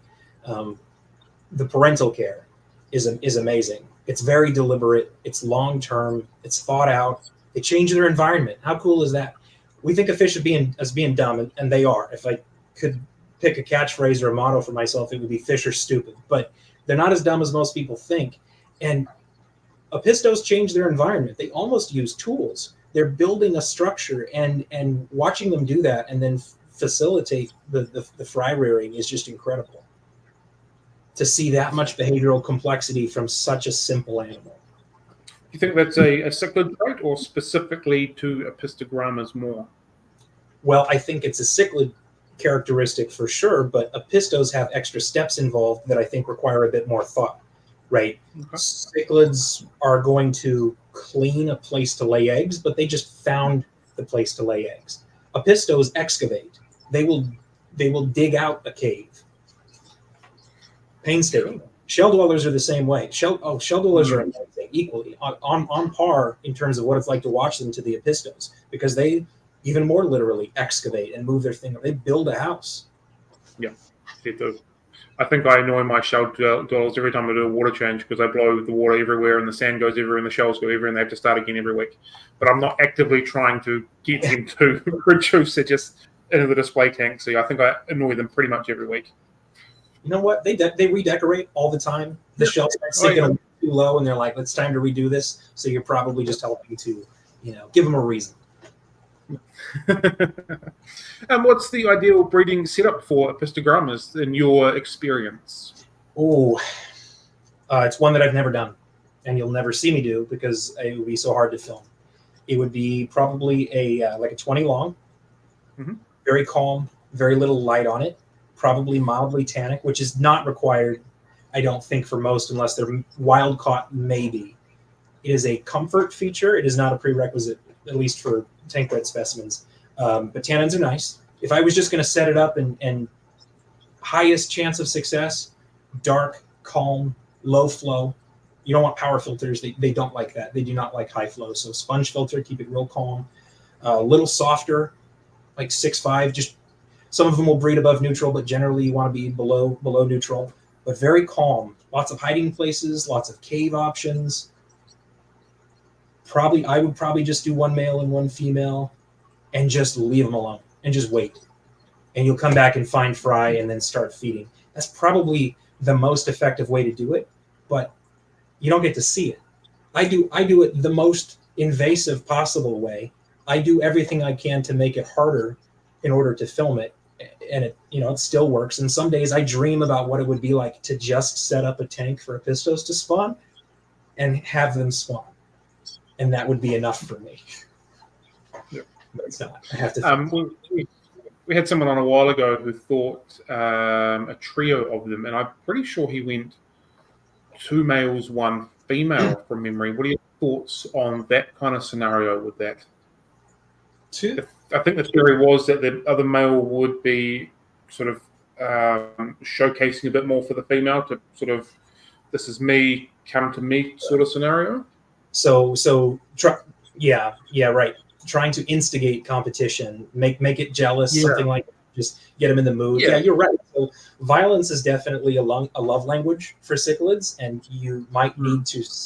That is one of several things you could do to stimulate them into breeding if they're not already thinking about it. But it is not my preference.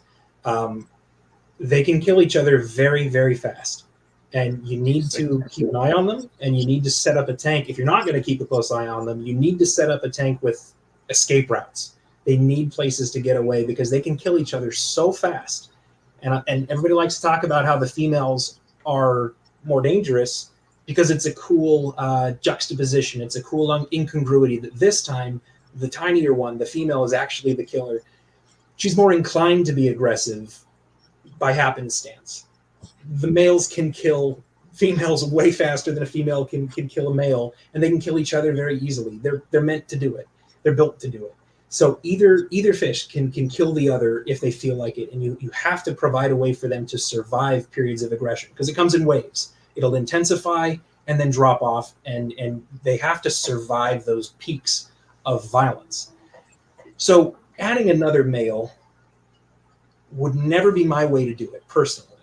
There's some folks I remember hearing about a long time ago. They would put 2 tanks next to each other and put an alarming fish. Doesn't even have to be another Episto. It could be. Maybe there's an advantage to having the interspecific competition, but some other alarming, concerning fish, like another cichlid, in the next tank over. So they can see each other, but they can't actually interact, right? That puts the male into the protective mode, which contributes to the psychology, the fish psychology behind getting ready to spawn. And you can accomplish the same thing that way. Barriers are very useful. I pair Epistos through a barrier. They decide that they're going to spawn before they ever get the chance to kill each other, usually, these days. So I personally would not choose to do 2 males. I think that that's a risk. And I don't think there's a reason to not just have a male and female. If they're not spawning and you think you need to do something to shake it up, maybe environmental, but my favorite is get them away from each other and reintroduce them later. The memory's not that long. It's a new fish. To them, I think it's a new fish. and it's a new shot, and that works for me. You ever thought of it that way? Take them apart and then reintroduce them because it'll be considered a new fish. Well, I think they are, because you pick a perfectly happy Yeah. couple, split them up for 6 months, and when you reintroduce them, they'll try to kill each other because it's a new fish. They just don't have that memory, I don't think, or they don't care. Yeah. Yeah, cool. Definitely give me something to have we think about them. Cool.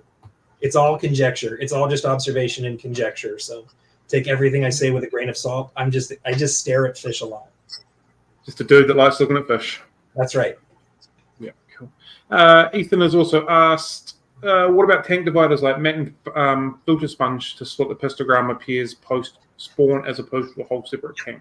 I've done it many times. Yeah, matins are cool. You have to make sure if you're going to have a fish on the back side of the matin, or rather for me, it's in the middle. So it's let me get my hand right there. It's in the middle of the 20 long.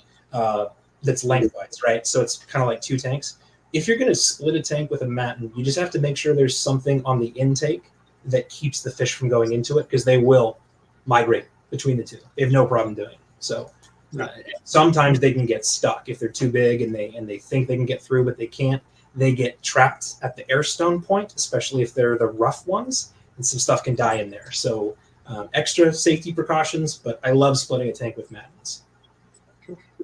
Luke has said that in his experience, harems work much better when rolling with a trio. They totally, you know what, they could. I hear that all the time. Harems work. You're giving more choices. So two thoughts. On a pistos, harems may be great. I don't try it. I just don't. I have always made it work with a male and female. I have no incentive to try something else. It just works for me. It doesn't mean that it's the right way to do it. So a harem may work really well. And I know for some species, some people swear that some species are harem and some are not. Some are pair spawners. What that actually means productivity-wise, I think comes down to your technique. You only need two. You only need a male and female. You need a spawn. And if you can get that spawn, your job is done, right? Your criteria are met. But about groups and partner selection, I don't think this is what Luke means, but this is just a thought that I have, something that I feel slightly passionate about, and I've talked about a lot, is I don't think fish are very picky. I don't think they need to find their soulmate, and I think that most males and females will look at each other and go, yeah, all right, you'll do. And I think a lot of the time when we do a group and we let them pair off, we let them pick their favorite, we think they're picking their favorite because that's what we would do. We're a species that relies more on sexual selection.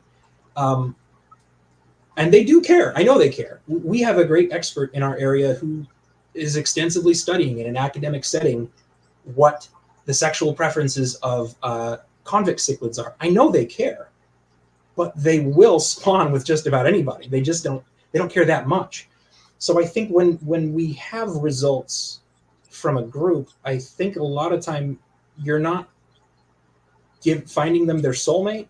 You're just diffusing aggression so nobody dies while a pair forms. It doesn't even mean it's the right pair. It could be totally arbitrary. Their judgment could be awful because they've been tank bred for 50 generations. We don't know. But a pair forms and no one dies. That, I think, better defines what a group does for you than they're really picky about who they spawn with. That's just my opinion. That's my feeling. A couple of things have come up for that for me. I like that you've sort of brought that back a little bit to the human mindset. Something that gets me is the whole treat food. Humans use food as a treat. Fish don't use food as a treat. So that we're going to give our fish a treat every now and then is totally a human mindset. And the spawning that you've just said then as well is very much a human mindset of trying to produce for them to pick the best. You're probably quite right. It's just, I'm a male, you're a female. This is going to work. Let's make and continue our genes, so to speak. Yeah, we love to anthropomorphize and we love to project our own experiences and perspectives onto other animals. We just do. We love it. Our cats are people, right? My cat is a person, but she's not. And My fish. baby. I just get picky about the way to frame certain things, because I love identifying the fact. It doesn't actually matter. Like there's no consequence to it. I just like defining it better because it's a mental exercise, and I kind of like it. For example, the first light spawners. It doesn't matter if you did, but out of curiosity, did you see the video I made about Bozemanite rainbows recently? Not recently, no. Okay, no problem. So first light spawners is something that I talked about in that video, and I've heard about a few species. I'm sure you've heard it too. The idea is the fish spawn first thing in the morning. They spawn in the morning. And they probably do. Effectively, they do spawn in the morning in an aquarium. But that doesn't mean that they only spawn in the morning. That doesn't mean that they want to spawn in the morning. All it means is that they want to spawn. They don't spawn in the dark, and the morning is the first chance they get. To really be a first light spawner, to me, would imply obligation. It would imply that it must be first light. And that if you exposed the fish to each other in the evening, they would not spawn because it's not morning. And I think a lot of the things that we say are first light spawners are really just very eager, and first light is the first chance they get. But I tested that with the Bozeman. I had to, because I work, so I'm not there usually in the mornings, and I was trying to film them spawning, and so I used a divider during the day that would allow them to see each other, but they couldn't physically interact. And then I would get home from work, pull the divider, let them warm up, and then every day for a week film them spawning till I got the right footage that I needed. They'll spawn the first chance they get. They don't care if it's morning. So what functionally, that makes no difference. It doesn't matter. Yeah, first light. That is a true enough thing to say. If you want to see your rainbows spawn, check them out in the morning. Are they a first light spawner? I don't think so. not in an obligatory sense. And for some reason, that difference matters to me. Yeah, but there's a lot of what you've said so far during this that is considered common knowledge that might just be nobody's gotten deeper into it. And that's a really good example. Or there's common knowledge and no one's tried to bust that myth because there's been no need to or no desire to. It's just an accepted truth. And that's very valid in that thing. Similar along the lines of your egg scattering and the way you were kind of describing that. We're having a little issue with the audio at the time picking it up, but I was kind of getting a very similar gist to the way you were describing that it's common knowledge, belief that's what it is, because no one's kind of dug too much deeper into it because no one's had to, so to speak. Well, they're heuristics, right? They're close enough. If we had to have precise and complete information, we couldn't get anything done. We're built to be close enough for government work, right? And just proceed and get the job done. So a lot of these common knowledge statements are close enough, like inch per gallon, for example, that kind of thing. It's close enough. It's true enough. You can pull the Oscar in a 10-gallon example if you want, but you're kind of splitting hairs. True enough. If you told someone they could keep 10 1-inch fish in a 10-gallon, I'd be like, yeah, that's great idea. That is a decent rule of thumb to tell someone who doesn't have experience with stocking and what you have to do to sustain fish in that small of a volume. It's true enough. It's not absolutely true, but it's true enough. Something else that came up with me is when you said you separate the pair of the pistogrammas, put them back together, they don't know who they are.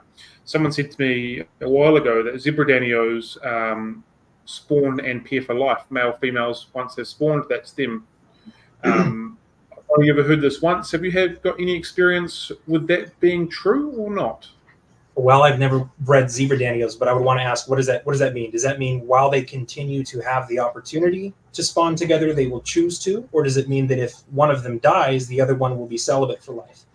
Because there are some species that are famous, and not even in fish. I'm thinking of birds, but there are some species of birds that are famous for being monogamous for life. But if one of them dies, they will find a new partner.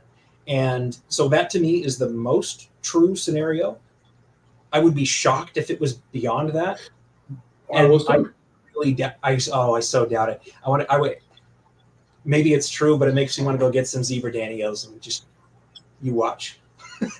Yeah, and like for me, it's like because they spawn so readily, It can't be that they've kind of bonded male, female, and then they're together, one happens to die, because let's face it, in the wild, they're probably going to die quite regularly for one reason or another, and that be the end of their life cycle or reproduction cycle. It just didn't seem to sit right, but I've never sort of got through to work that out or talk to anyone that produces zebra-danios and paid enough attention to it in a long enough form.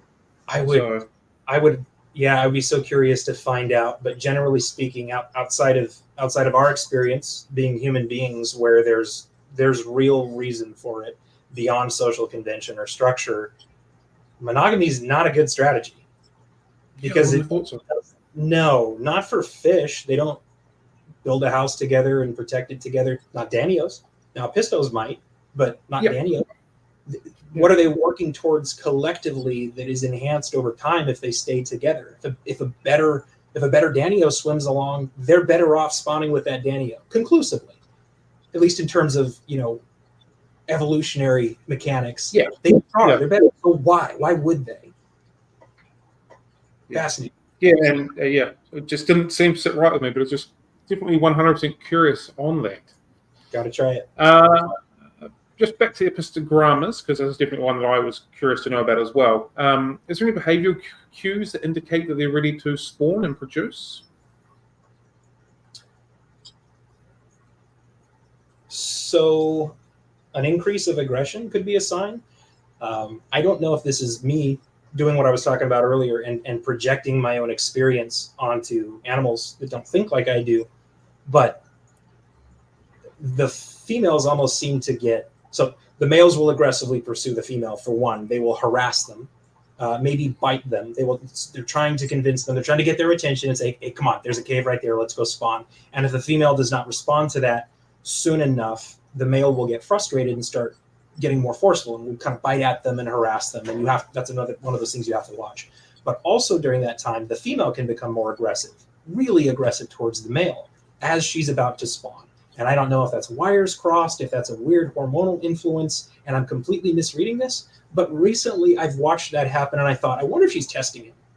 I wonder if this is a selection process of, if you can't deal with me beating you up for 4 days, I'm not going to let you spawn with me, because you're not strong enough.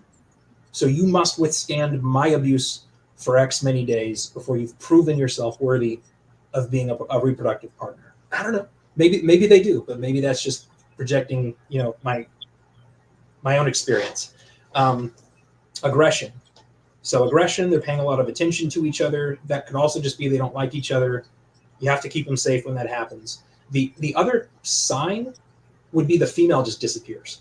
If you just don't see the female for a while, she's probably holed up somewhere, getting ready, prepping a little crevice or a cave. If you've given them caves, she's probably in there staking it out, cleaning it and getting ready. And if you ever see a female going in and out repeatedly, spending most of her time in the cave, but she's in and out, she is either about to spawn and she's trying to get the male's attention, making sure she wants to make sure she's got his attention because she's about to unload her eggs that took her who knows how long to grow, right? For us, it's 7 to 10 days in an aquarium, but it could have been a whole season, and maybe she's not going to get that many chances this year to spawn. So she's about to spend a precious resource, and she wants to know that the male is there. And she's in, really, this is not projection. This I'm pretty sure about. She is constantly back and forth, making sure that the male is with her and ready, because she does not. They're on the same wavelength. Yeah. Oh, yeah.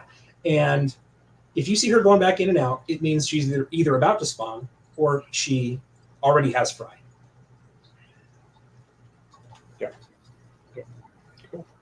I've noticed a similar trait with my Bolivian rams. They'll hang around the front, so I've got my tanks that way. Hang around the front for quite some time, then all of a sudden I can't see the female. And then like a week later she's turned up, but disappears in such an awkward spot for me to get anywhere near it. I can't see anything. I haven't seen any fry come up or anything like this. So I just assume that is what's going on. She's disappeared. She's got ready. He's either not come to the party or something. Time. So yeah, kind of. Oh, again. Nope. We go. Back. Cool. Yep.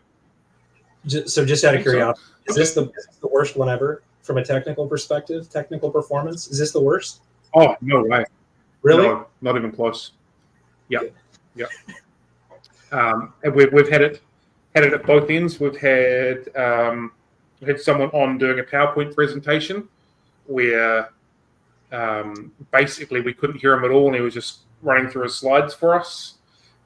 We've had me basically not be able to do anything, and John's run the whole show. We've had audio almost unlistenable from guests. It's been a nightmare many a time. It's been predominantly bad in the last couple of weeks, and I'm not sure why from my end.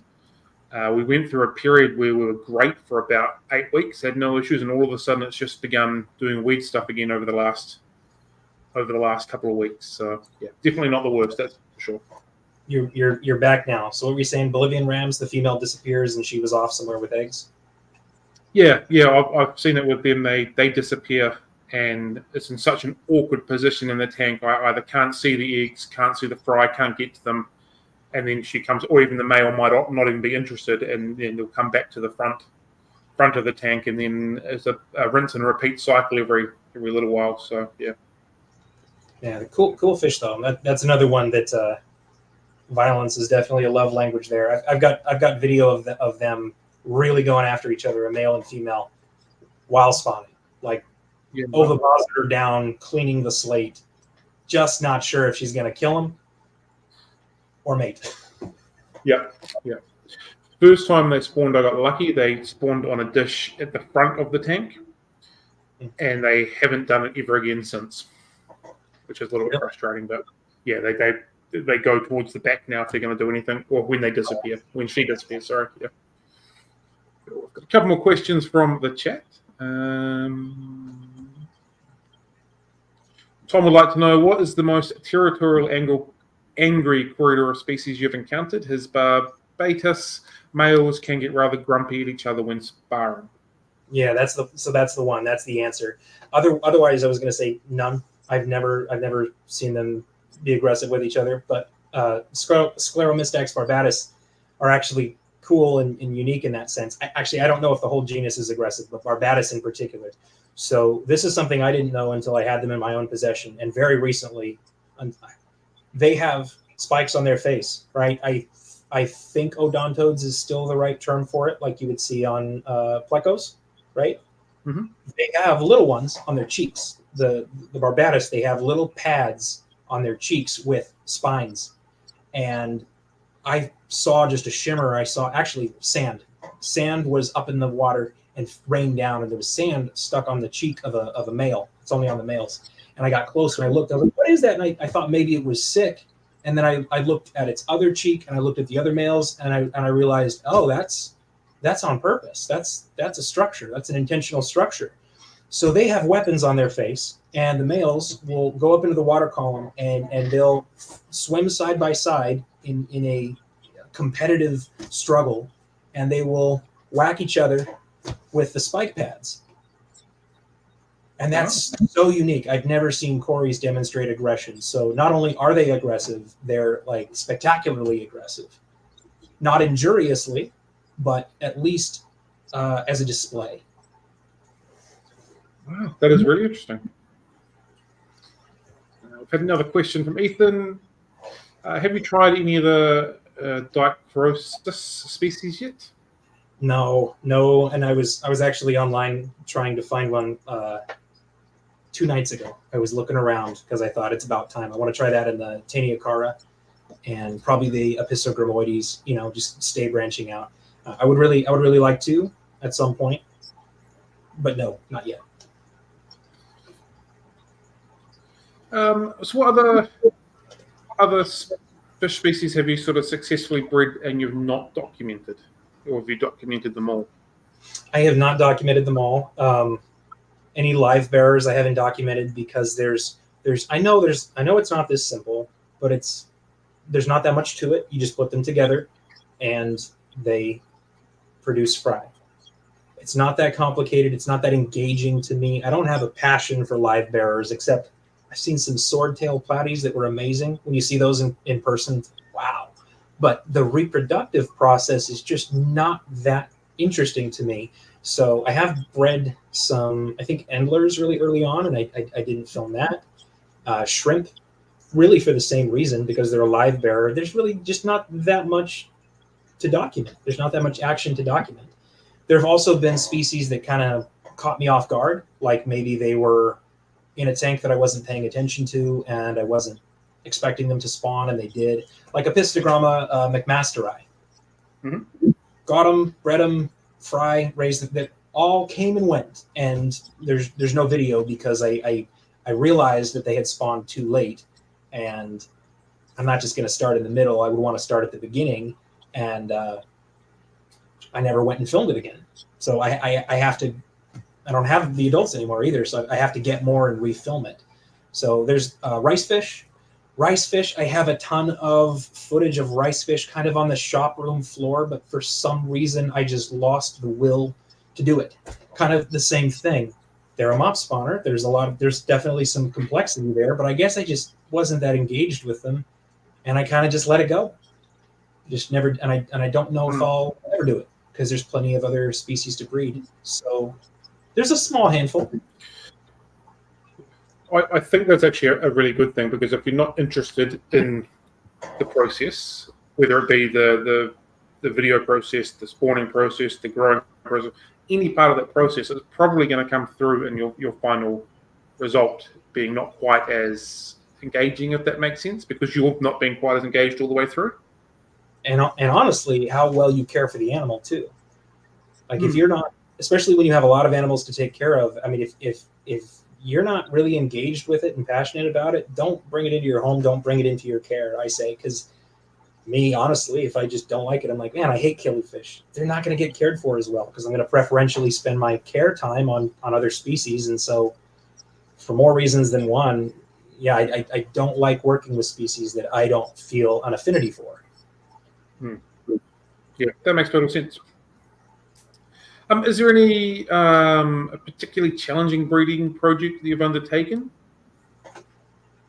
Already or planned? Oh, we can go both.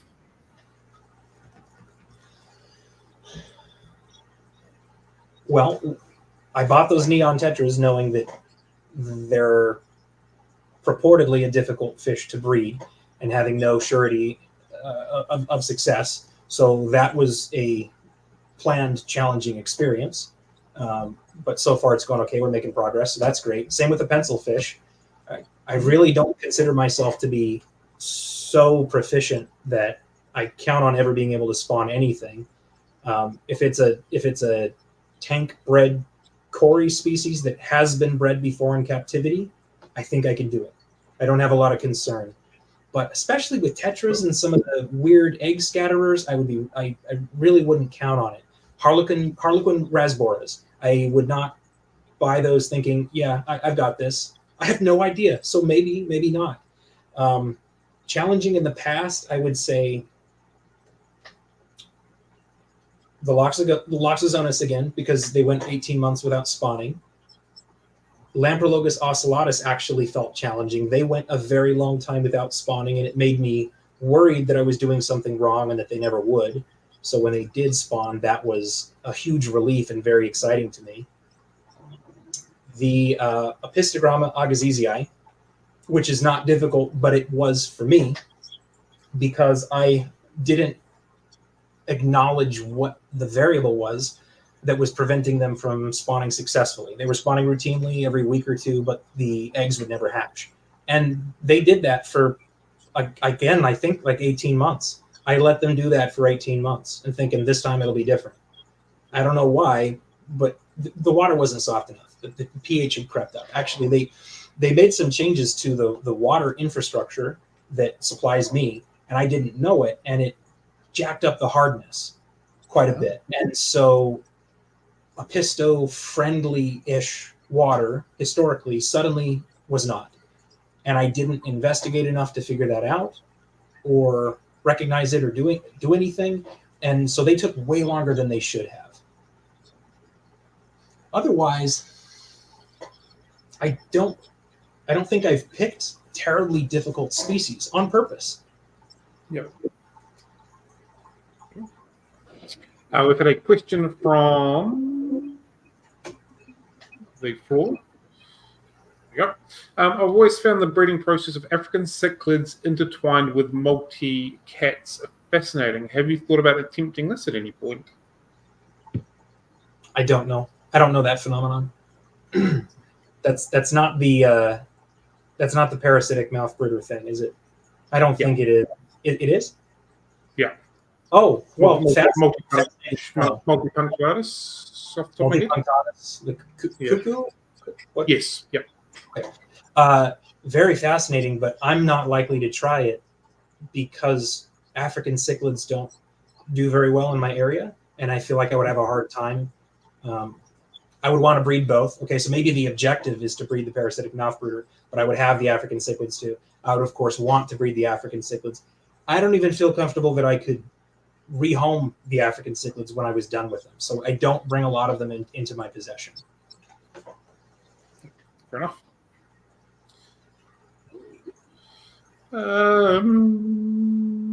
What role does community feedback play in your breeding projects? Zero. Yeah, zero. I just enjoy when the community enjoys them. Okay.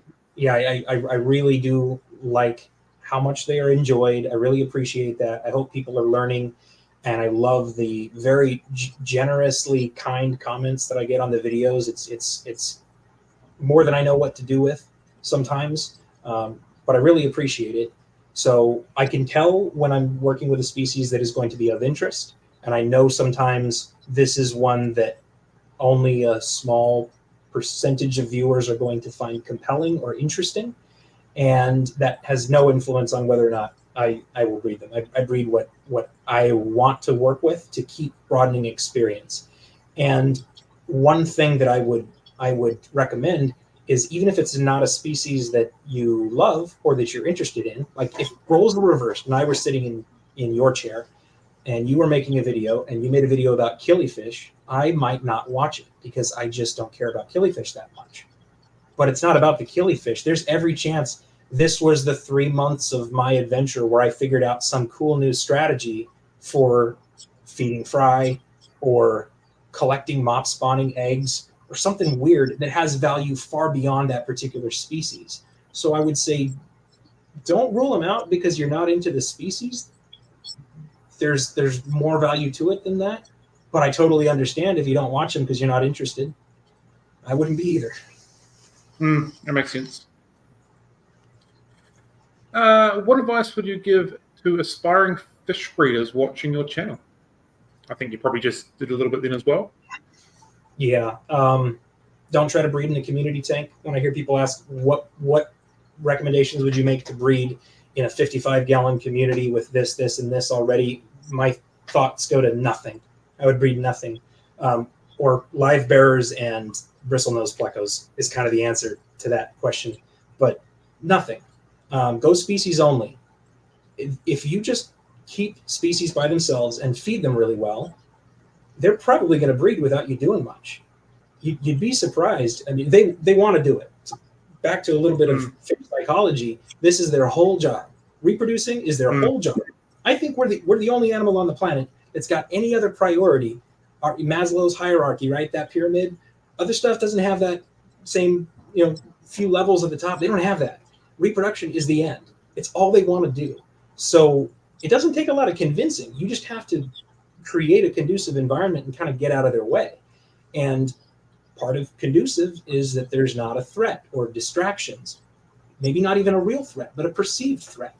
They don't like to spawn when it's too crowded. It doesn't even have to be that there would be predation. They just prefer not to in that environment. So species only, prepare to have multiple tanks.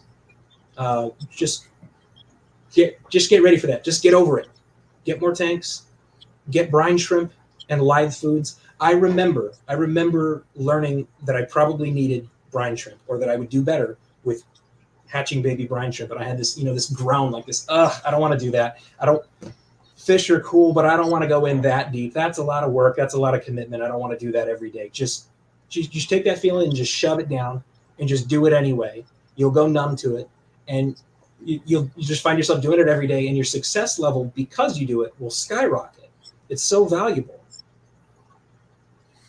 So that brine shrimp tanks, get multiple tanks, plan what you're going to breed, make sure that they're going to have a home, like I was saying earlier. Don't reach for the top shelf either.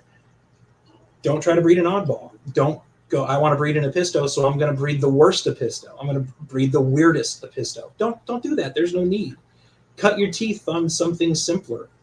I'm still dealing with simple, and I'm happy being there. I like to get a foothold in a group of species. Like I'll breed Cockatoides, and then Agassizii, and then the next one after that was an inappropriate leap up to Elizabethae, right? Which is very difficult. But start simple. Don't feel like you have to do something new and exciting because maybe the community won't find you interesting and won't want you to be a part of it unless you can contribute something new and fascinating. No, they're just happy to have fish friends, really. So 100%. You don't have to do something extreme to be a part of the community and have a great experience.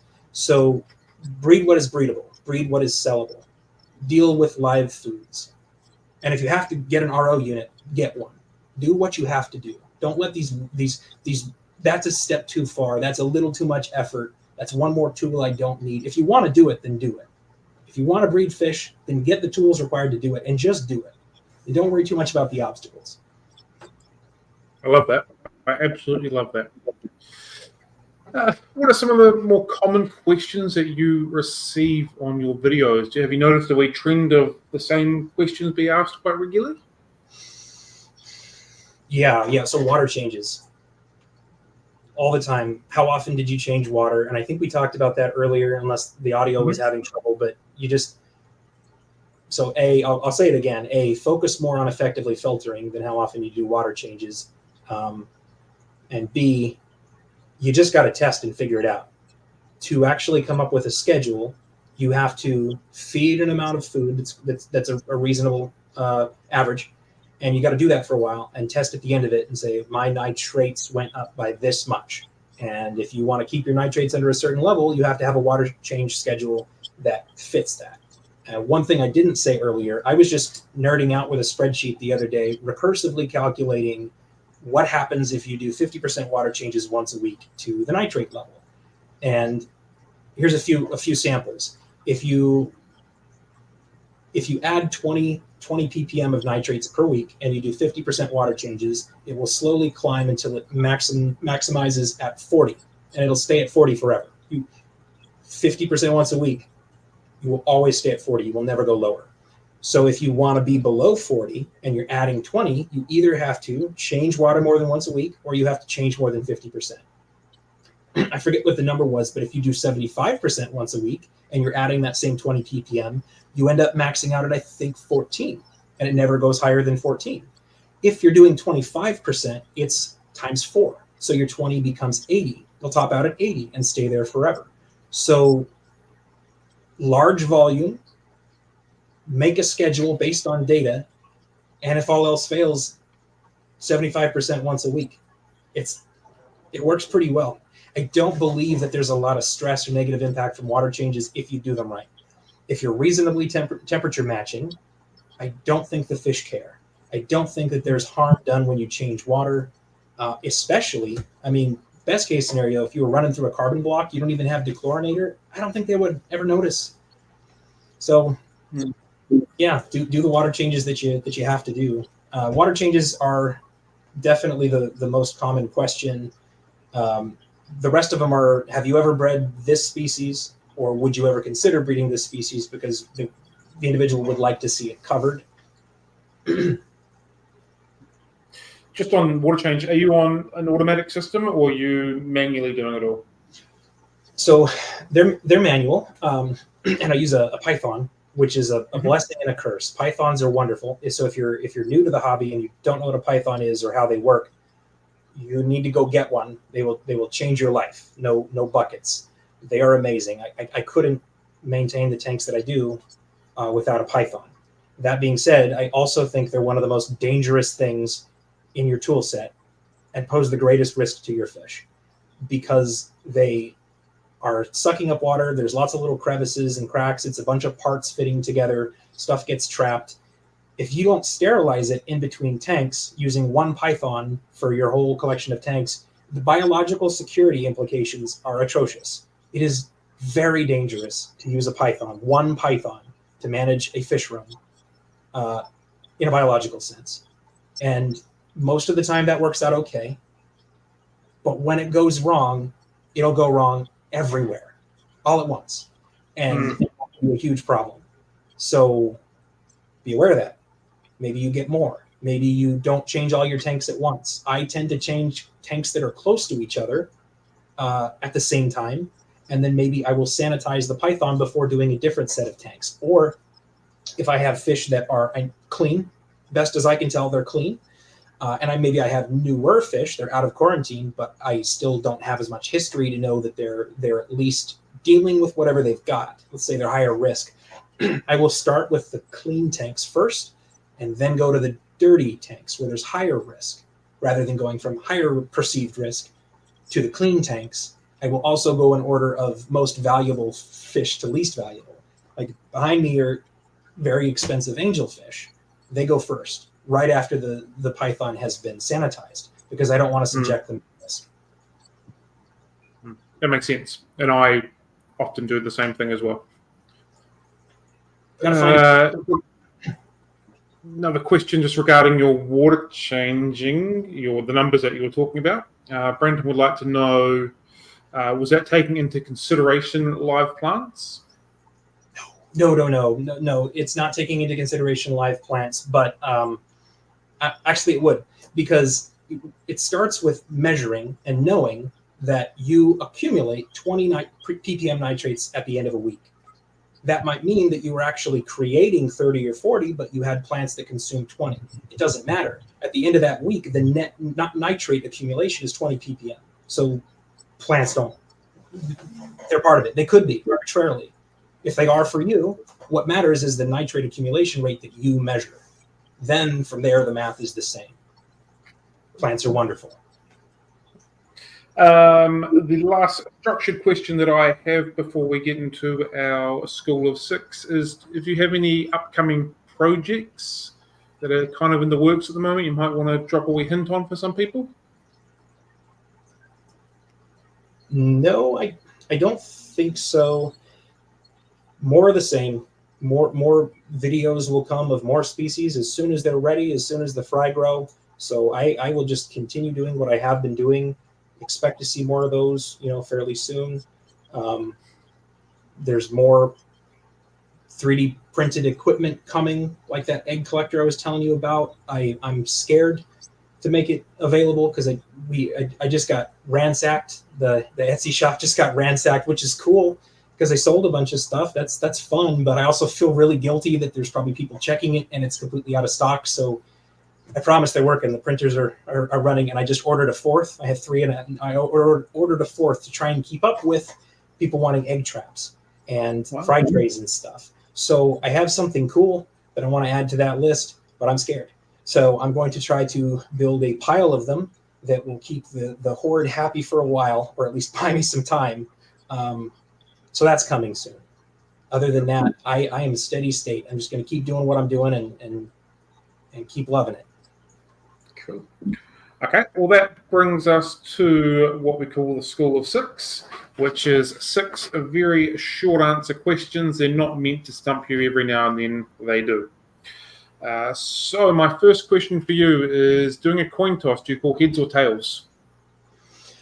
Tails, but that's an attempt at reverse psychology on the universe, because I really want it to be heads, but I know if I want it to be heads, the universe will make it tails. So I pick tails. Are you a tea or a coffee drinker? Green tea or anything, but I've almost completely stopped drinking caffeine this year, just for funsies. Cool. Just for funsies. Are we alone in the universe? Seems unlikely, and I guess I hope not, provided they are non-hostile. But no idea. Fair. Okay. If you could have a meal with somebody alive or dead, make believe from any point in time, who would that be? Christopher Hitchens. Sweet. Paper, scissors, rocks. What's your first call?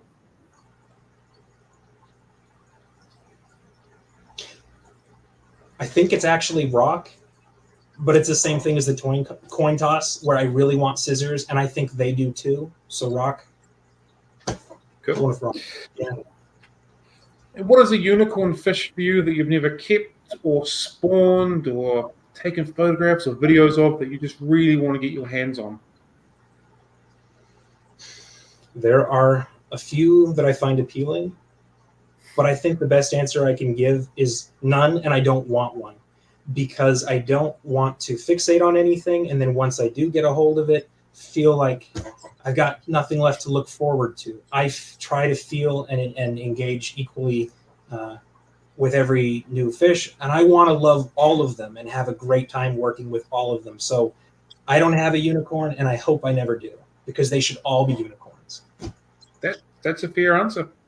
And my last question, which actually makes 7, is where can people find you?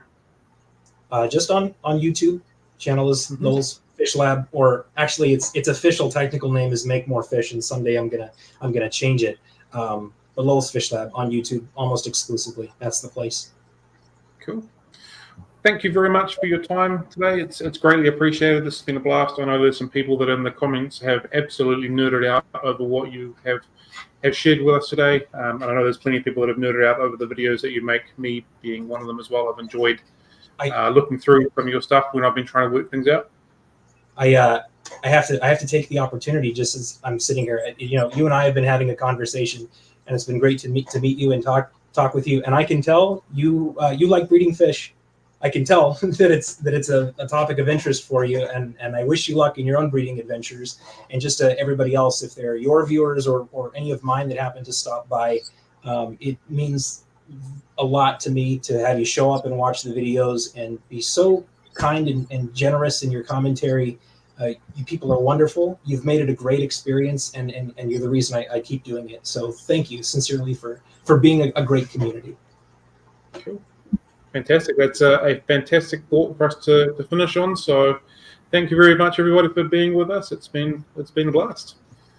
Have a good one, team. Happy fish keeping, and catch you later. Push the button.